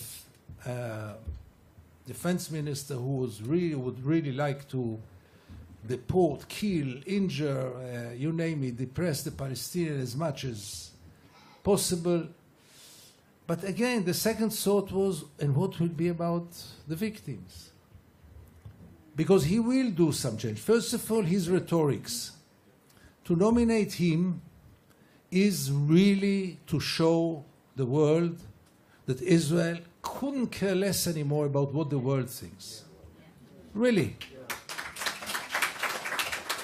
I think the main responsible for this, believe it or not, is Barack Obama. Barack Obama taught Israel that Israel can do whatever she wants. He will keep on flattering Israel. Even if they humiliate him on a personal basis, like no other politician in the world would dare. David Cameron would never dare to do what Netanyahu did to Obama, and still Obama will flatter Israel. This was a very destructive lesson for Israel, because Israel used to be much more aware and scared from the international community. This is gone now. Nothing. And therefore, the nomination of Lieberman is a message. I don't want to use dirty words, but fuck you, the world. We will do whatever we want. Anyhow, you don't do anything about it. It's also a message toward the Arab world and the Palestinians, including the Egyptian president. Think about him, what you may think about him, who tried to be involved in bringing someone else to the government. And it was really a slap in his face when they nominated Lieberman. And again, showing them, we will do whatever we want. To believe that the nomination of Lieberman will create a reaction of the world which might be positive for our purposes, excuse me, Lieberman was already foreign minister. And the world accepted him, and they all ran to him, and almost nobody that I know had boycotted him. They all ran to talk to him, and they all came back. I met some foreign ministers or diplomats who met him. Listen, when you sit with him, tete-a-tete, he's more serious, he's more responsible, he's not so extreme. We have to give him a chance. He's a very serious man. Really, we have gone through all this. Lieberman is a really brutal bully, and his nomination is a brutal step. which I can't see anything good coming out of it, except of harder steps toward the Palestinians, and this brings me back. I think that the only thing, he will not go for big wars, I think so, but he will tyrannize the Palestinian much more, not because he believes in it. This man doesn't believe in anything. He is the most cynical politician that you can imagine yourself, because he knows that in Israel of 2016, the more brutal you are toward the Palestinian, the more popular you are in Israel, that's all. And so, yes, as the large picture, it's not a strategic change, no way, sure not. But you know, even for the daily life of the Palestinians, their life will be much harder, and the message is a very, very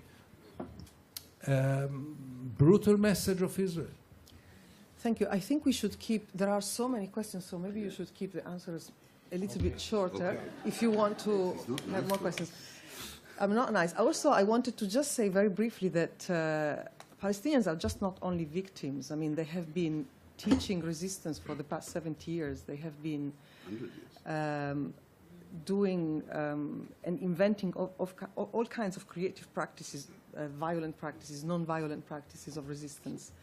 And I think that the project of liberation should be talked about not just in terms of liberating the Palestinians from the Israeli occupation, but of liberating Israelis from their own moral and political decadence. And so I think that's very important, because I don't want the message to be that Palestinians are just sitting there and needing to be kind of rescued by us sitting here. But I mean, with all my incredible, really deep respect for you as persons and for your political work. But I think it's very important here to say this, because probably Israelis would really learn a very good lessons on how to resist their own racist and violent practices within their own societies if they knew closely what goes on in the West Bank and the Gaza Strip on a daily basis. I just want to give the floor to, again, maybe 2-3 questions from this side, and then there are so many on this part. So can you really be very brief, because we have less than 20 minutes perhaps to... Could I just say something? My name's Jenny Tong. I'm a member of the House of Lords. I want to share something with you that might actually cheer Gideon up. I've been at the UN Humanitarian Conference, a very, very big event in Istanbul, thousands and thousands of people at the side events.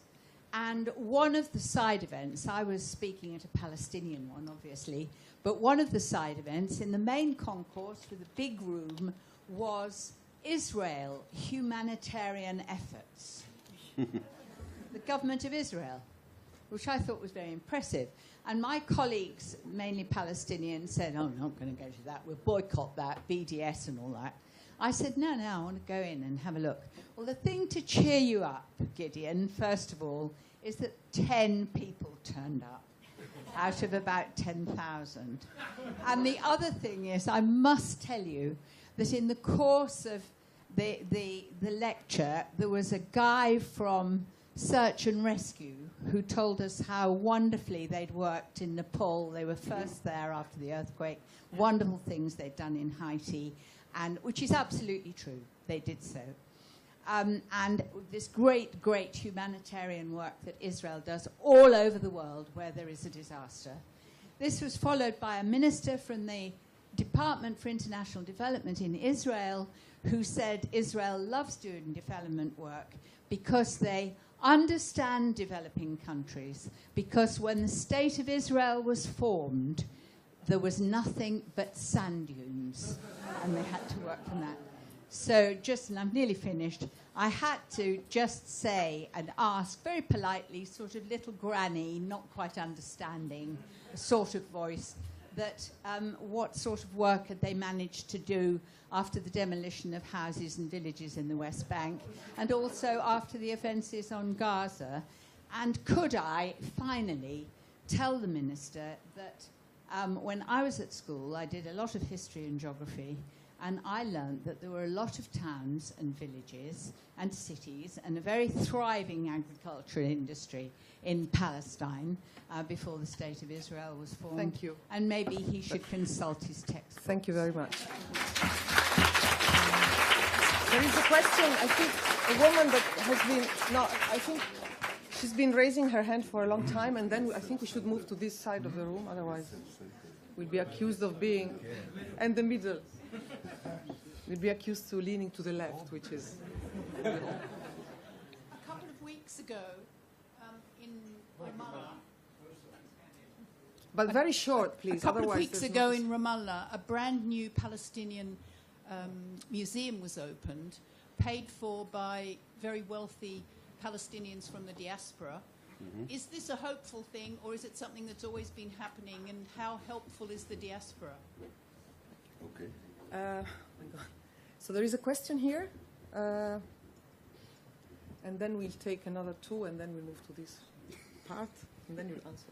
Thanks. Okay. First, I wanted to remind people, because as an Israeli, I do remember this, that the one-state solution was actually a Palestinian solution and was suggested in 1947. And until 1988, the PLO did not change that position. It had a one democratic secular state solution. So that's just for historical sake. I want to ask both of you about what Ruba has just said, because I also feel that what we need to do is to have democracy for Israelis. There is no democracy at the moment. And obviously for Palestinians, there's no question about that.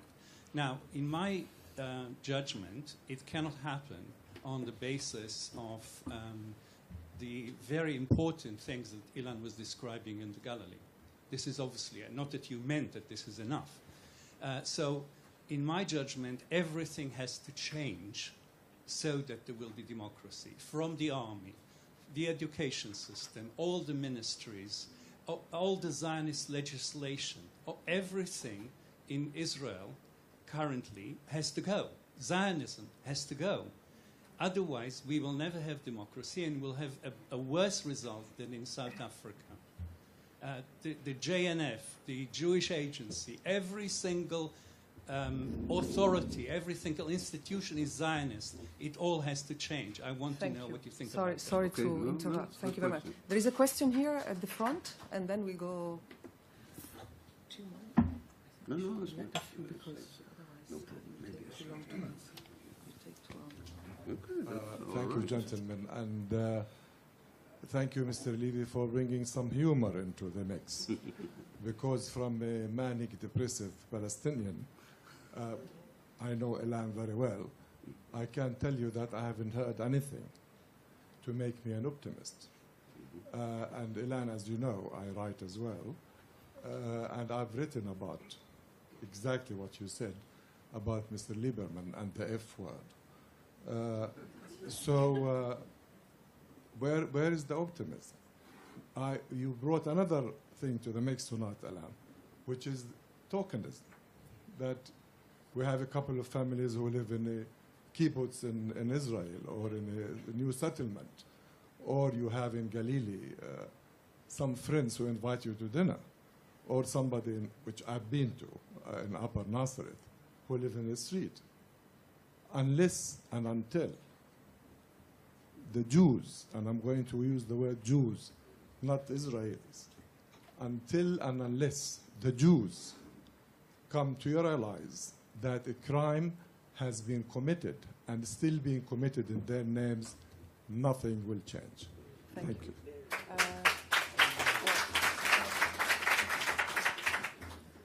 There is one there in the back.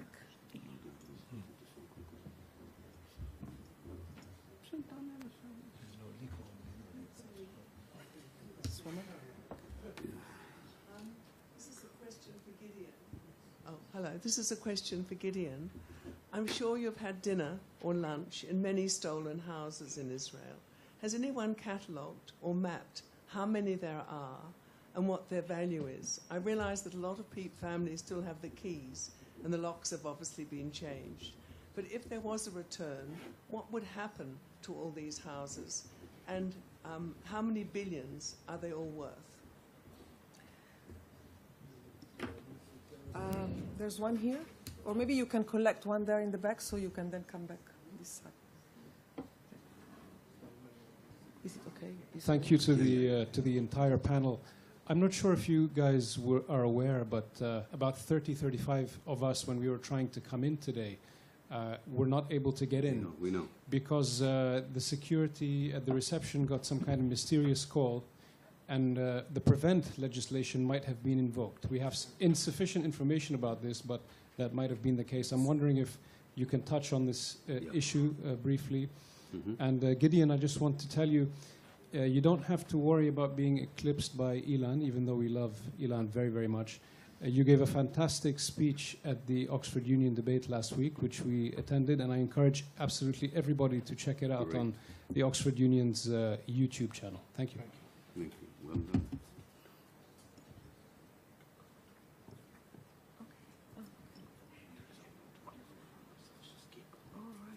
It's not about you. Sorry, I was having some good news that we can go on a little bit farther, so perhaps we can, at this point, give the opportunity to the speakers to answer the questions, because we can go on for a bit longer than 9. So 9 in the morning?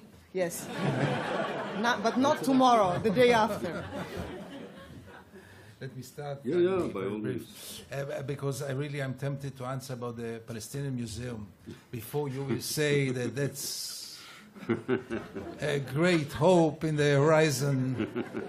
I can tell you that this, I tend to know that this Palestinian Museum is totally empty. There's nothing in it.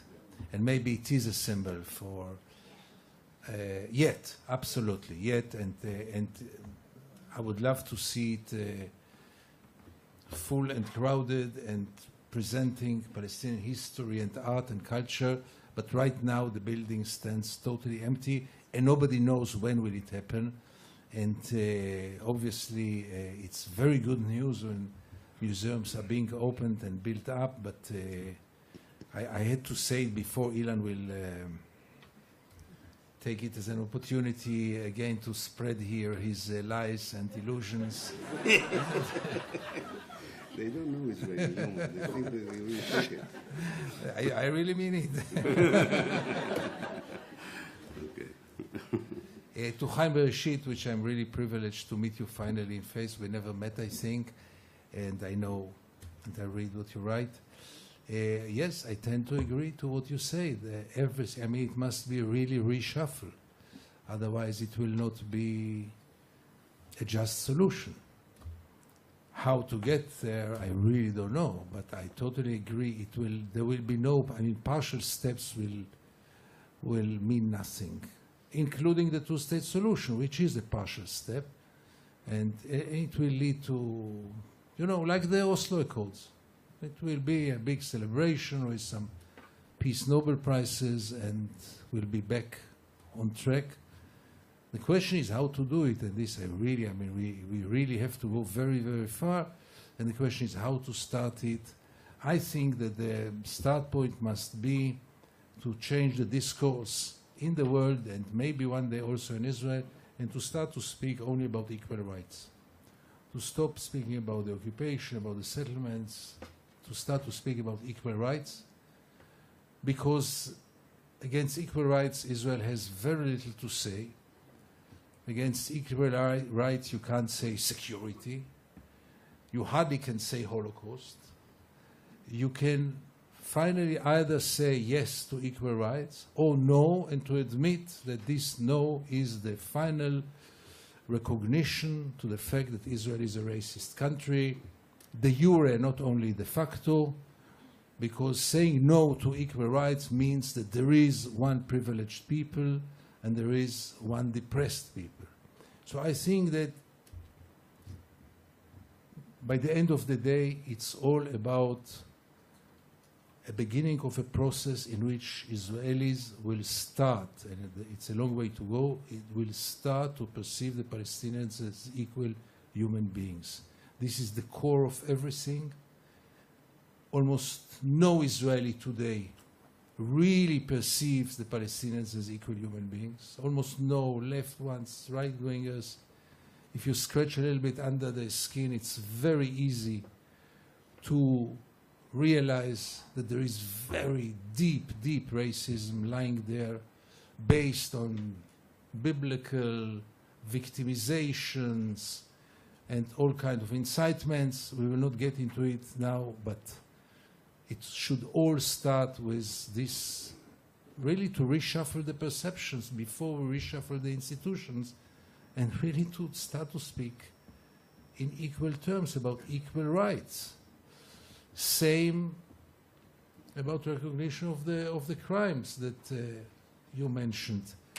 Yes, I think that the way to any kind of opening a new chapter must go through a recognition and taking accountability for the crimes, which is not the case, far of being the case in Israel, because it's hardly possible to speak about the crimes, to mention the crimes. The Nakba is something, mentioning the Nakba is something illegitimate. And this denial must change one day. But I'll take your role, and I can tell you that the more Israel is denying the crimes, the more I know that they at least recognize that something is burning under their feet. Because would they really be so confident about their justice, they wouldn't care to speak about the Nakba, they wouldn't care so much to mention the past, they wouldn't cover it up with the trees, as you say. The fact that they are so aggressive about the past shows that at least by part of the Israelis, there is at least the awareness that something went wrong. They wouldn't get into it, but I think this is, if we are looking for encouraging signs, the aggressive reaction, even toward people like me. I always tell them, so there is one journalist who writes lunatic things. You have so many others. Don't read me. Why are you so aggressive? What's wrong? So one voice, marginal voice. This aggression is always a good sign. So maybe this can be a good sign. And about the stolen houses, I don't know how many dinners I had in stolen houses.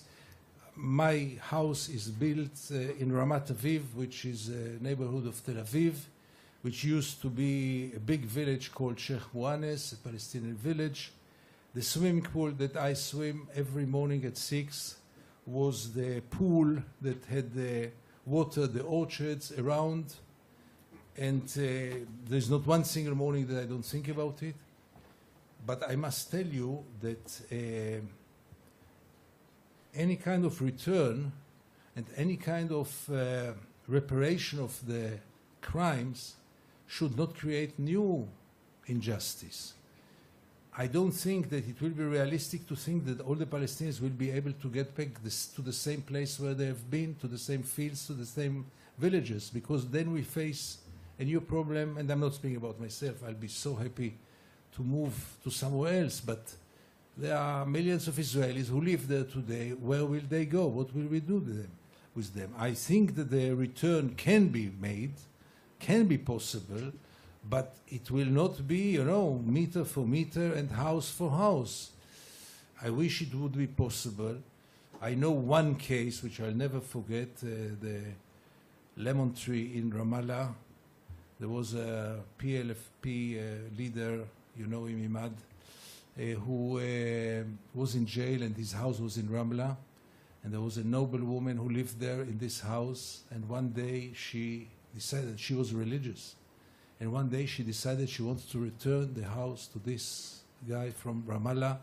He was quite old. I don't think he's alive anymore. Bashir Khiri. Yeah. There was a film. I wrote first the story, and then they made the film.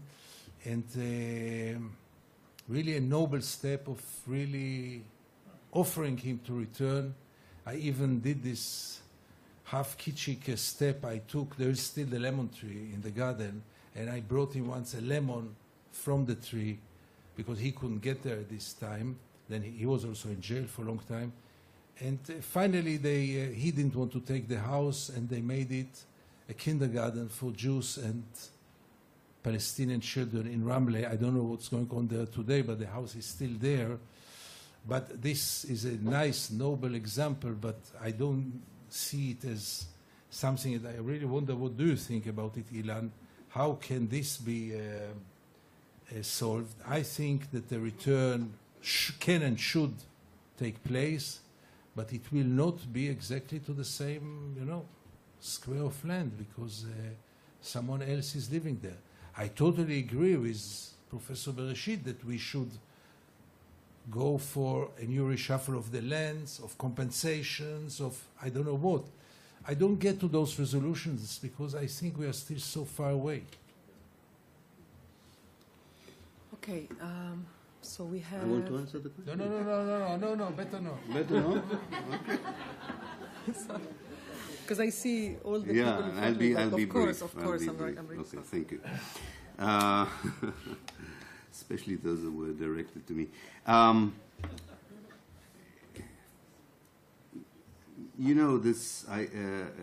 This idea of coming to here and to hear how bad things are, and even to pay money for this, and then to applaud the speakers for telling you how bad things are, must be a bizarre British thing to do. It must be your idea of good time. I'm not in this business, I'm sorry. I'm really not in this business. I'm not going to depress myself, and I'm not going to say that before every Jew becomes de-Zionized, Chaim, there will be peace. Most of the whites in South Africa are still very racist and believe in apartheid. Believe me, I know. I know the place well in South Africa. You did not need to deprogram every white in South Africa in order to change the reality. In fact, quite a lot of racist people in South Africa say now we were always against apartheid. So I don't think that we have to wait until every structure and every aspect of Zionism disappears from the land so that Gideon would write less horrible stories about what's happening. No, I think that this is a very wrong approach. Approach has to be incremental. It has to be through daily activism and resistance. And I agree with Ruba, and the only reason I'm optimistic is because Zionism failed in its most important mission, which was to take over the whole of Palestine and get rid of the Palestinians. Palestine exists, and the Palestinians still are. So Zionism is not such a big success if you check it according to its master plan. According to its master plan, its international legitimacy is questioned, and Gideon, the world is not just diplomats and ministers. I know they think that way, but they are not.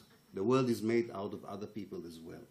And that part of the world, which is not part of the political elite, is anti-Zionist, is anti-Israeli, and had enough of this rogue state of Israel. So we have to remember that. And that was not true 25 years ago. That was not. Even in Indonesia and Malaysia, you couldn't talk about Palestine. Now, this is important. The world is not made only of politicians in Washington and in London.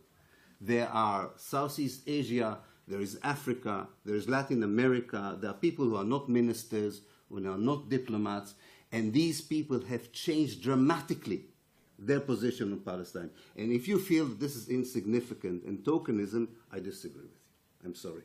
This is not tokenism. This is a significant change in public opinion, and a very important one. I agree. I cannot take this to Jerusalem and tell the children in the high school that this is going to change their life the day after tomorrow. I wish I could. I cannot. But I can tell myself that we are doing something right in order that if it's not the day after tomorrow, then it's next year. And if it's not next year, it's the year after. And if we don't think about this in a holistic way, if the Palestinian resistance movement would say, we are not interested in Jewish members, we're not interested in Israelis, as they did, it's wrong. If the Israelis will not understand that their role is similar to the whites and their relationship with the ANC, and create a one state, not only in ODS in London, but ODS as we are doing. We are creating an ODS on the ground in Israel, which is small. Of course it is small. It's not even reported in your newspaper, which doesn't like ODS, to be honest. It doesn't like me. I wasn't interviewing this newspaper for the last 9 years. So don't idealize Haaretz. Haaretz has certain people like myself who they would never interview, because they're anti-Zionist through and through. So, but there is the beginning of building a movement from below that is not captive either by nostalgic Palestinian nationalist slogans and not by Zionism. Will this movement get rid of everything Zionist in the next 5 years? No. No, it wouldn't. But with the help of the pressure from the outside, it will create a different reality. I'm quite certain about it. But that doesn't, again, this if you want, this tension between the short term, which is really not boding well, whether it's because of Lieberman or not because of Lieberman, the short term doesn't bode well for anyone who's a Palestinian between the River Jordan and the Mediterranean. There's no question about it. But are the Palestinians victims who will sit passive in front of these next years of Israeli brutality? Do you really think the Palestinians would do nothing? Do you think the very committed anti-Israeli would be the only ones who go to demonstrations? Yes, we have certain detractions. It's true. Syria and Iraq, we have to remember that. We have certain things that help the Israelis to escape the public attention that they would have gotten in any case. But this will return. This will return. This surely will return. And therefore, I think that rather than looking at the Palestinian Museum as an empty building, it should be seen as part of preparation, maybe, for a better time, rather than chastising it now for not having anything in it. It's far more better to say we deserve to have a museum than not. I'm involved in building what is called the Nakba campus in the Galilee. We're building it together with the internal refugees. We know that the Israeli government will not allow it. We know that the Israeli government will not give us license. But we're going to build it. If they're going to destroy it, we will learn from the people of Al-Araqib, and we will build it again. And we will build it again.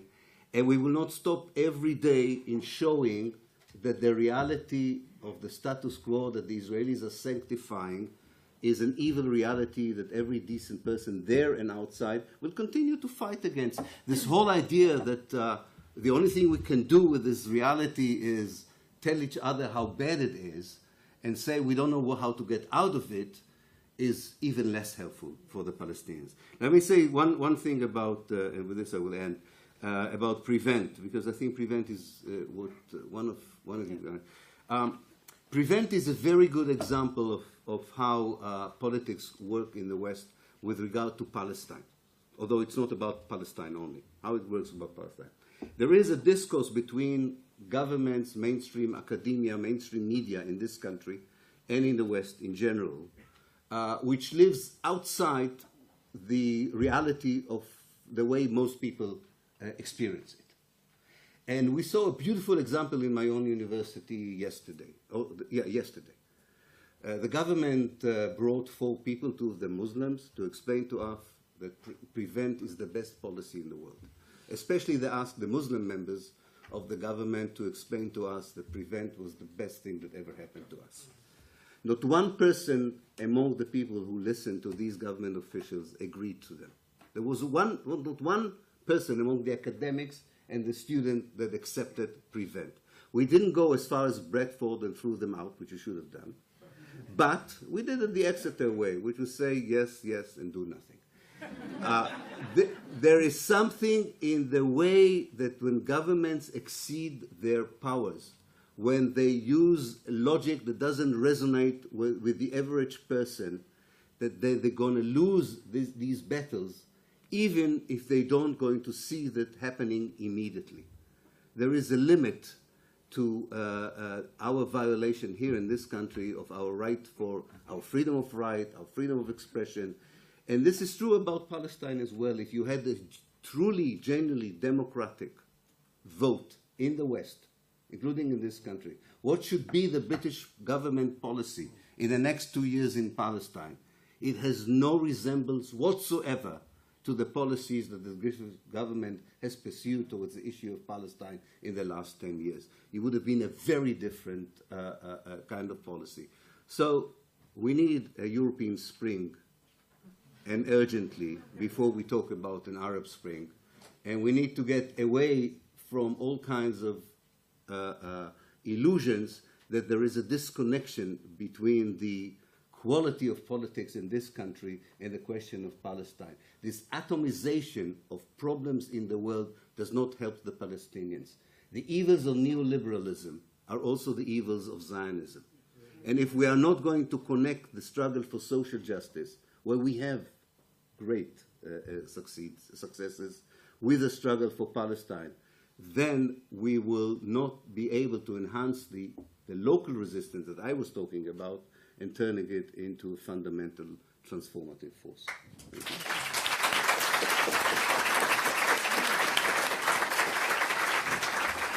So I think we collect really 3 more questions, and then that's very scary. That's too much. 9:30, I think, is a good time to think about ending. For they're very tired. So we have 3. There is one person there who's been really with his hand raised for a long time at this side of the room, which has been neglected. If you can pass. And one young woman in the back. And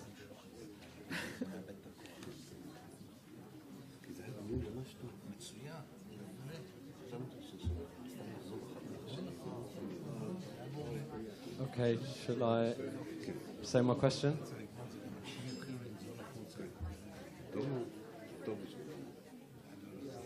Yeah? Shall I? Ready? Yeah? Okay, good. Sorry. Hi. Hi. Ilan, firstly, I just wanted to say, I've just been reading your book, Ethnic Cleansing of Palestine, and I'd highly recommend it to everyone here. It's absolutely amazing. Brilliant. I heard it, that's okay. you should all read The Ethnic Cleansing of Palestine. Yeah, sorry, definitely. The other thing I wanted to say is, my main question is kind of from your perspective, yeah? Because we see good signs. You mentioned Bernie. I see a lot of young Jews, both sides of the Atlantic, really kind of the next generation, Jews for Justice, etc., and groups like that, which is really, really encouraging. My brother lives in the States, and he tells me about it as well all the time. BDS and the perceived success of that. But what would it actually take for the world's superpowers, whether Europe or US, what would be the tipping point for them? So if you think about the fall of the Berlin Wall, you think about the USSR, you think about all of the big things, South Africa, obviously you've mentioned time and again, what would it really take for them to sit up and take notice and support justice for the Palestinians? Thank you. Good question. Sorry, it's really impossible to take all the questions, so I'll have to be really quite arbitrary here. And so there is one young man and a young woman and another person here, and then I think we'll have to really wrap up. You're exercising ageism. I'll keep it quick because it's getting very warm in here. My question really is about social media and the role that this might play. Gideon, you might be able to answer this more. The role of social media in not just Palestinians sharing their story, but also in, it gets harder to deny video evidence of acts of impunity, of IDF soldiers murdering Palestinians in the street. How do you see the role of social media in educating the young Israelis who you would like to educate? Yes, please.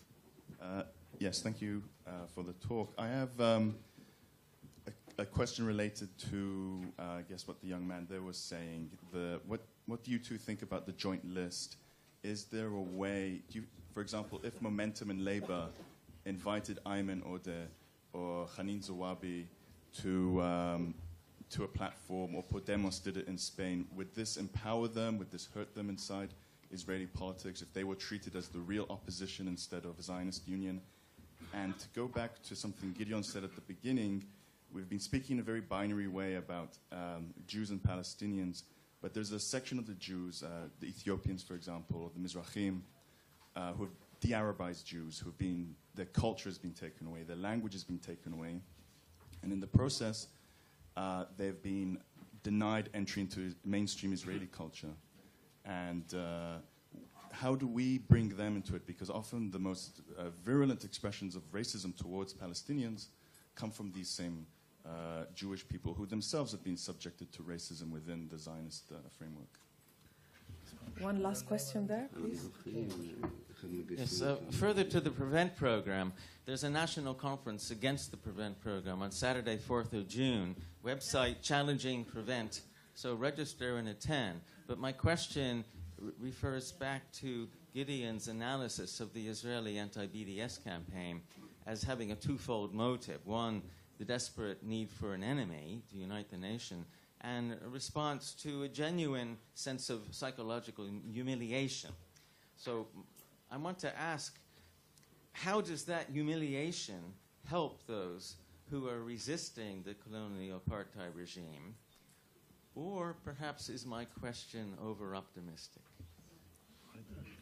Thank you very much. Okay, one more. I'm really one more question there. Women. So okay, let's collect one there, and one here, and then I think we'll have to give. I mean, people are already going away, so. Okay. Very short. Please. Yes, I will, as soon as I can start. My name's Doug Holt, and I work with an organisation called Free Speech on Israel. That's freespeechonisrael.org.uk. And it's about the offensive at the moment against our freedom of speech. I realise that it is an accolade that that our free speech is being attacked. But I also think that one thing that we can do is to resist it, and by resisting it, take the opportunity given to us by the Zionists to keep the issue of Israel alive. Because I don't think that I don't share the optimism that Palestinian youth can take very much more of this. And the new leadership is certainly doesn't have to be persuaded to adopt BDS. They are begging us to do it. Thank you. They want women to ask questions. I don't know whether this is feminism or sexism, but we will allow a positive view. Okay, very quick, short question, but the answer might not be that short, but I'm happy for a one-sentence answer. Do you think the one democratic state idea can be can we garner support for it from within the Israeli Jewish population by persuading the Israeli Jews they do have an interest in supporting that, when I think currently what I often hear them saying is they have no interest in it, they're being asked to give up everything they hold dear in return for nothing sort of sentiment. Can we persuade them they have an interest, or does it effectively have to be forced on them in some way through political change and a movement? That's the question. Okay. I think, let's really give the last word to the gentleman there and then really finish. I'm too democratic. I'm Palestinian, so. Okay, I'm Irish. A very brief question. In 1989, Ireland held the presidency of the European Union, and European politicians went to Malahide Castle in Dublin for a week and held a conference about German reunification. And the European Union produced a document, virtually a book, about German reunification.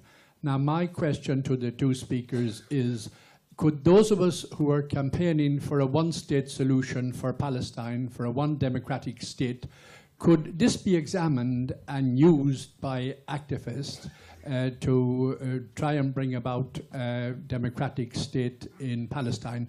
Finally, it did bring about a one-state solution in Germany. It's a democratic state, and on equal rights, it guarantees equal rights for all citizens. So it would be involving virtually all of the nations of the European Union. Thank you very much. So you have a few minutes each to... Okay. 2 minutes? No, few minutes to wrap up and answer.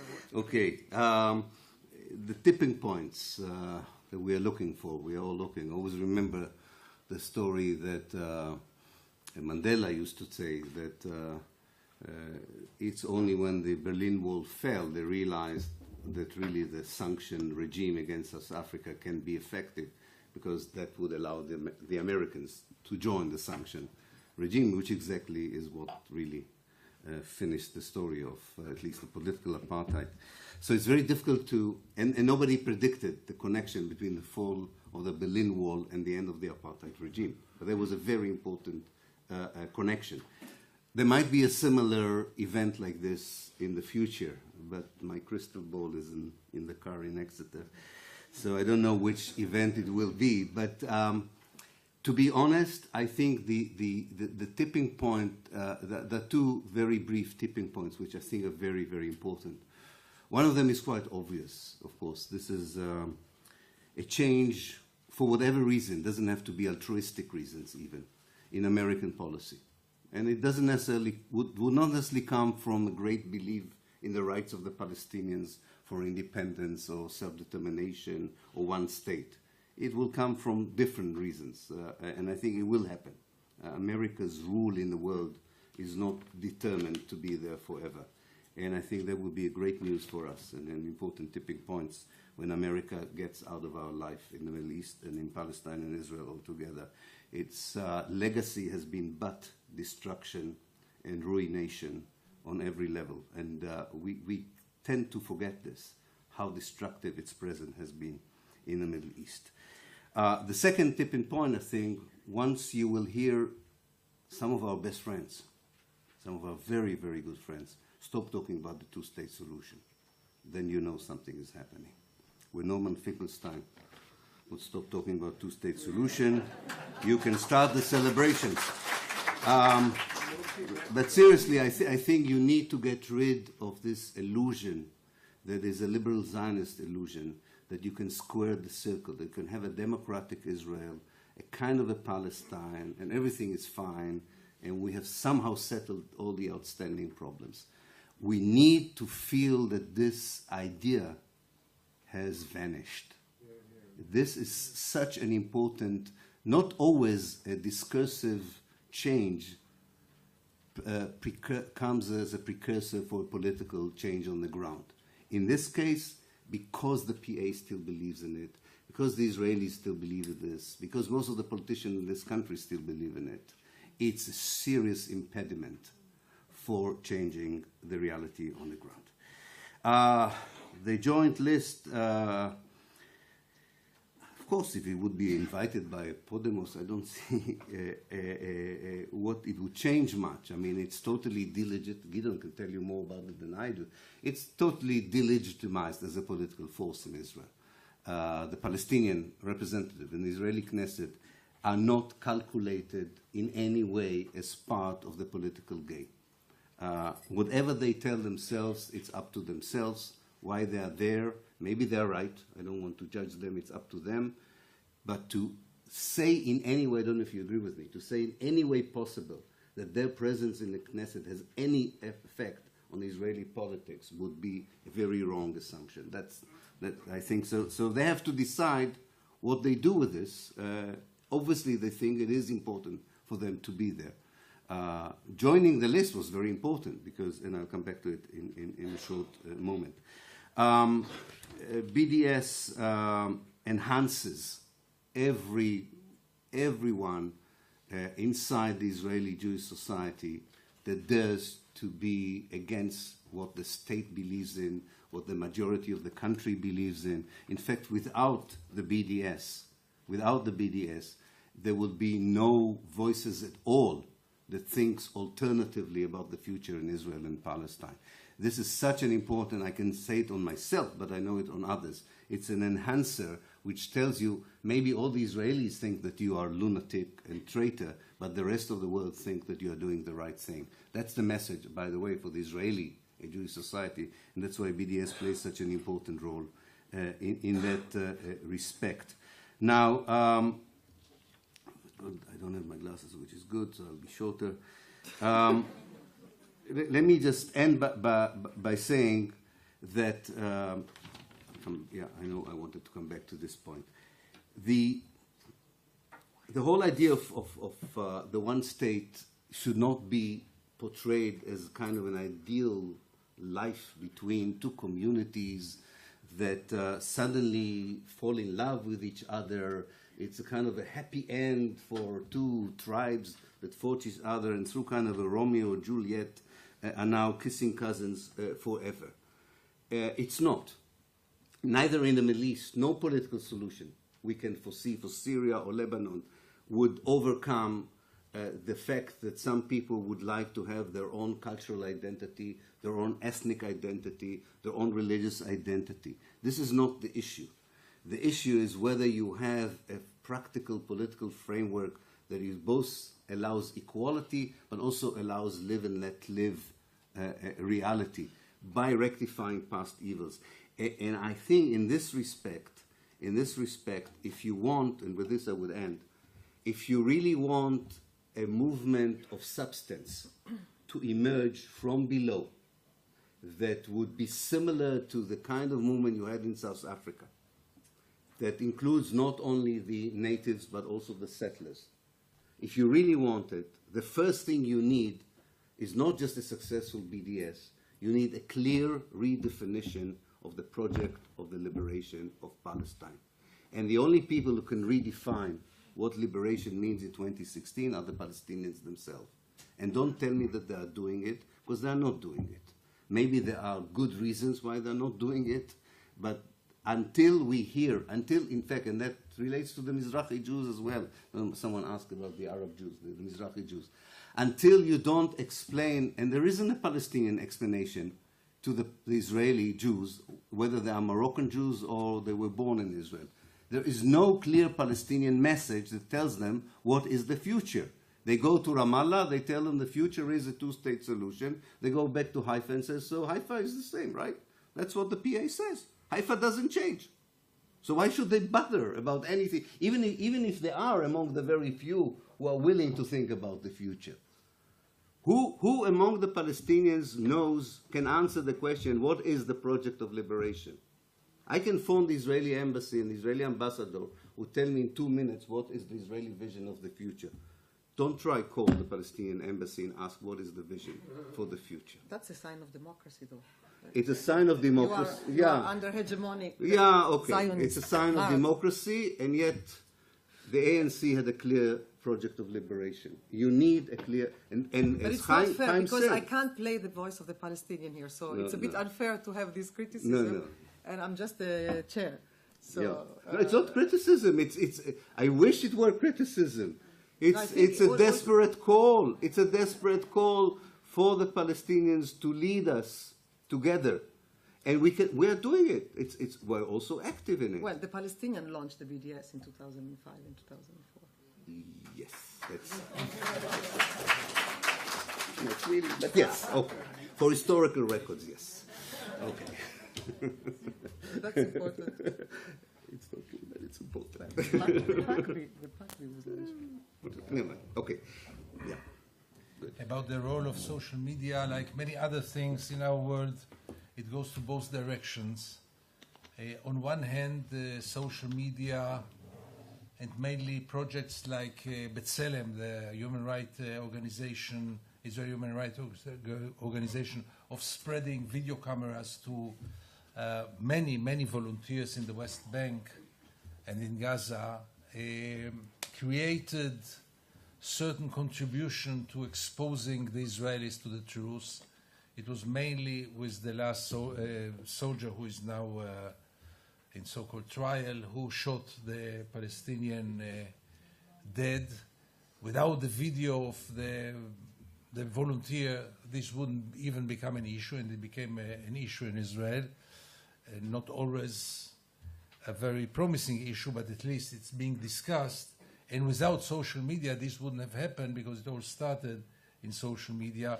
Social media forces many times the traditional media to follow it and to publish, because this video, I'm not sure, would have been published in Israeli TV, but after it was spread in social media, they had no other choice but to screen it.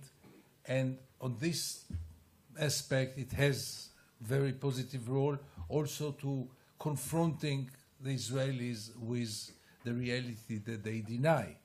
In the same time, social media, at least in Israel, became a legitimate forum, a legitimate platform for the worst expressions of racism, which are spread, really pathological expressions of racism that I would be even ashamed to quote here. The worst of the worst you can imagine yourself, even worse than what you can imagine yourself. And this has a destructive role because, you know, we don't know how many people stand behind it, but it becomes legitimate in a way because it is in the media.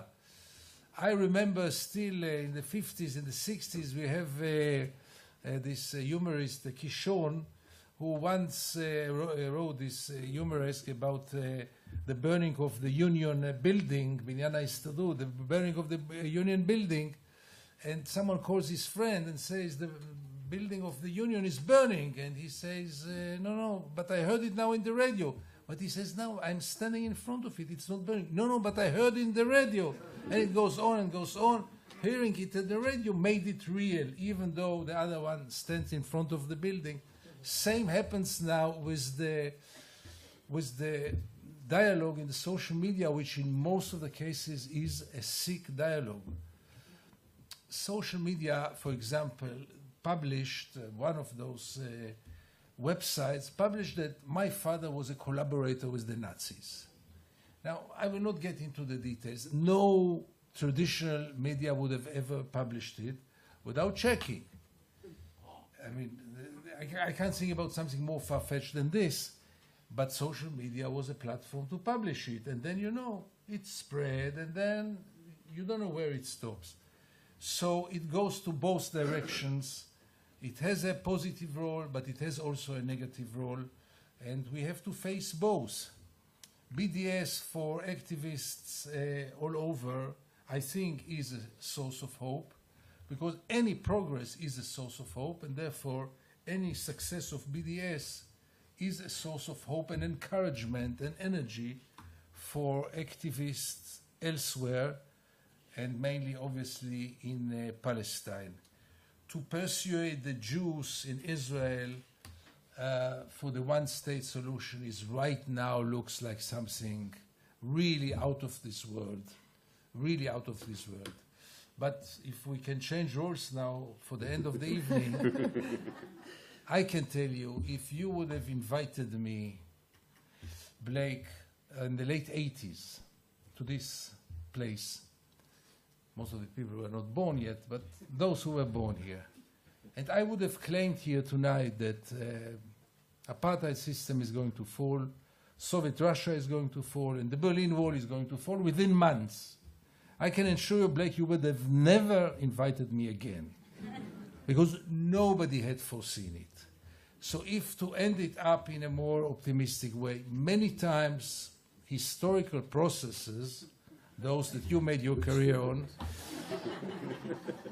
don't just develop gradually and gradually. Many times something happens and things really change dramatically. And this is a source of hope. And if this is not enough, I can quote someone who says that in our part of the world, one should be realistic enough to believe in miracles.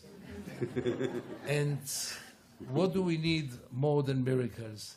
I even think about myself. 2 years ago, I spoke totally different, both about BDS and about the one-state solution. And I know how I got to it. Mainly, I will not, it's too late now to get to it. It was few visits in South Africa. It was some people who influenced me. If I can mention, there is a very dear friend of mine who sits here tonight, Imad Saba, whom we met first in the Israeli military jail. Imad was administrative detainee. He smuggled me. He's tired already to hear this story again and again. But it is a story that should be told again and again. Imad smuggled letters from jail to me. Just yesterday, I realized that they were smuggled by people who swallowed it, visited him in jail, swallowed it. They were fantastic, both the handwriting, this tiny handwriting, and the very thin paper. I couldn't see that it lied in the stomach of somebody. But I got these amazing letters, and then in some way I succeeded to visit him in jail, and happened what happened. We will not get into it. And Imad is an exile, a Palestinian exile, and he was. And if there was between us some kind of argument, it was always about one state, two states. And I remember that I saw that Imad is going too far. Imad was with the Popular Front. Now we can say you were with the Popular Front, or they will arrest you again for this. And in any case, a lifetime friendship came out of it, but also some kind of political influence, I guess. So I want to thank you for being here tonight, Imad.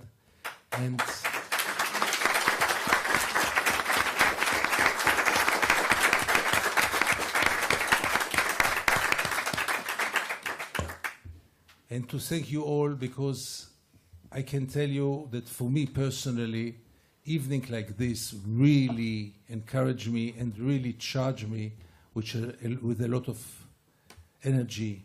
I wish I could say the same about my own society. There I can't find so much sources of hope and encouragement, but really evenings like this are for me, for us, extremely important, and thank you for coming.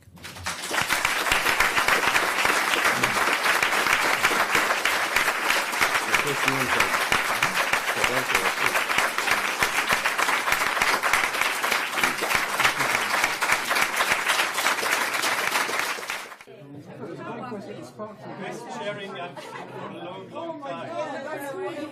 Well, with those two, you know, it's like hiking, you know.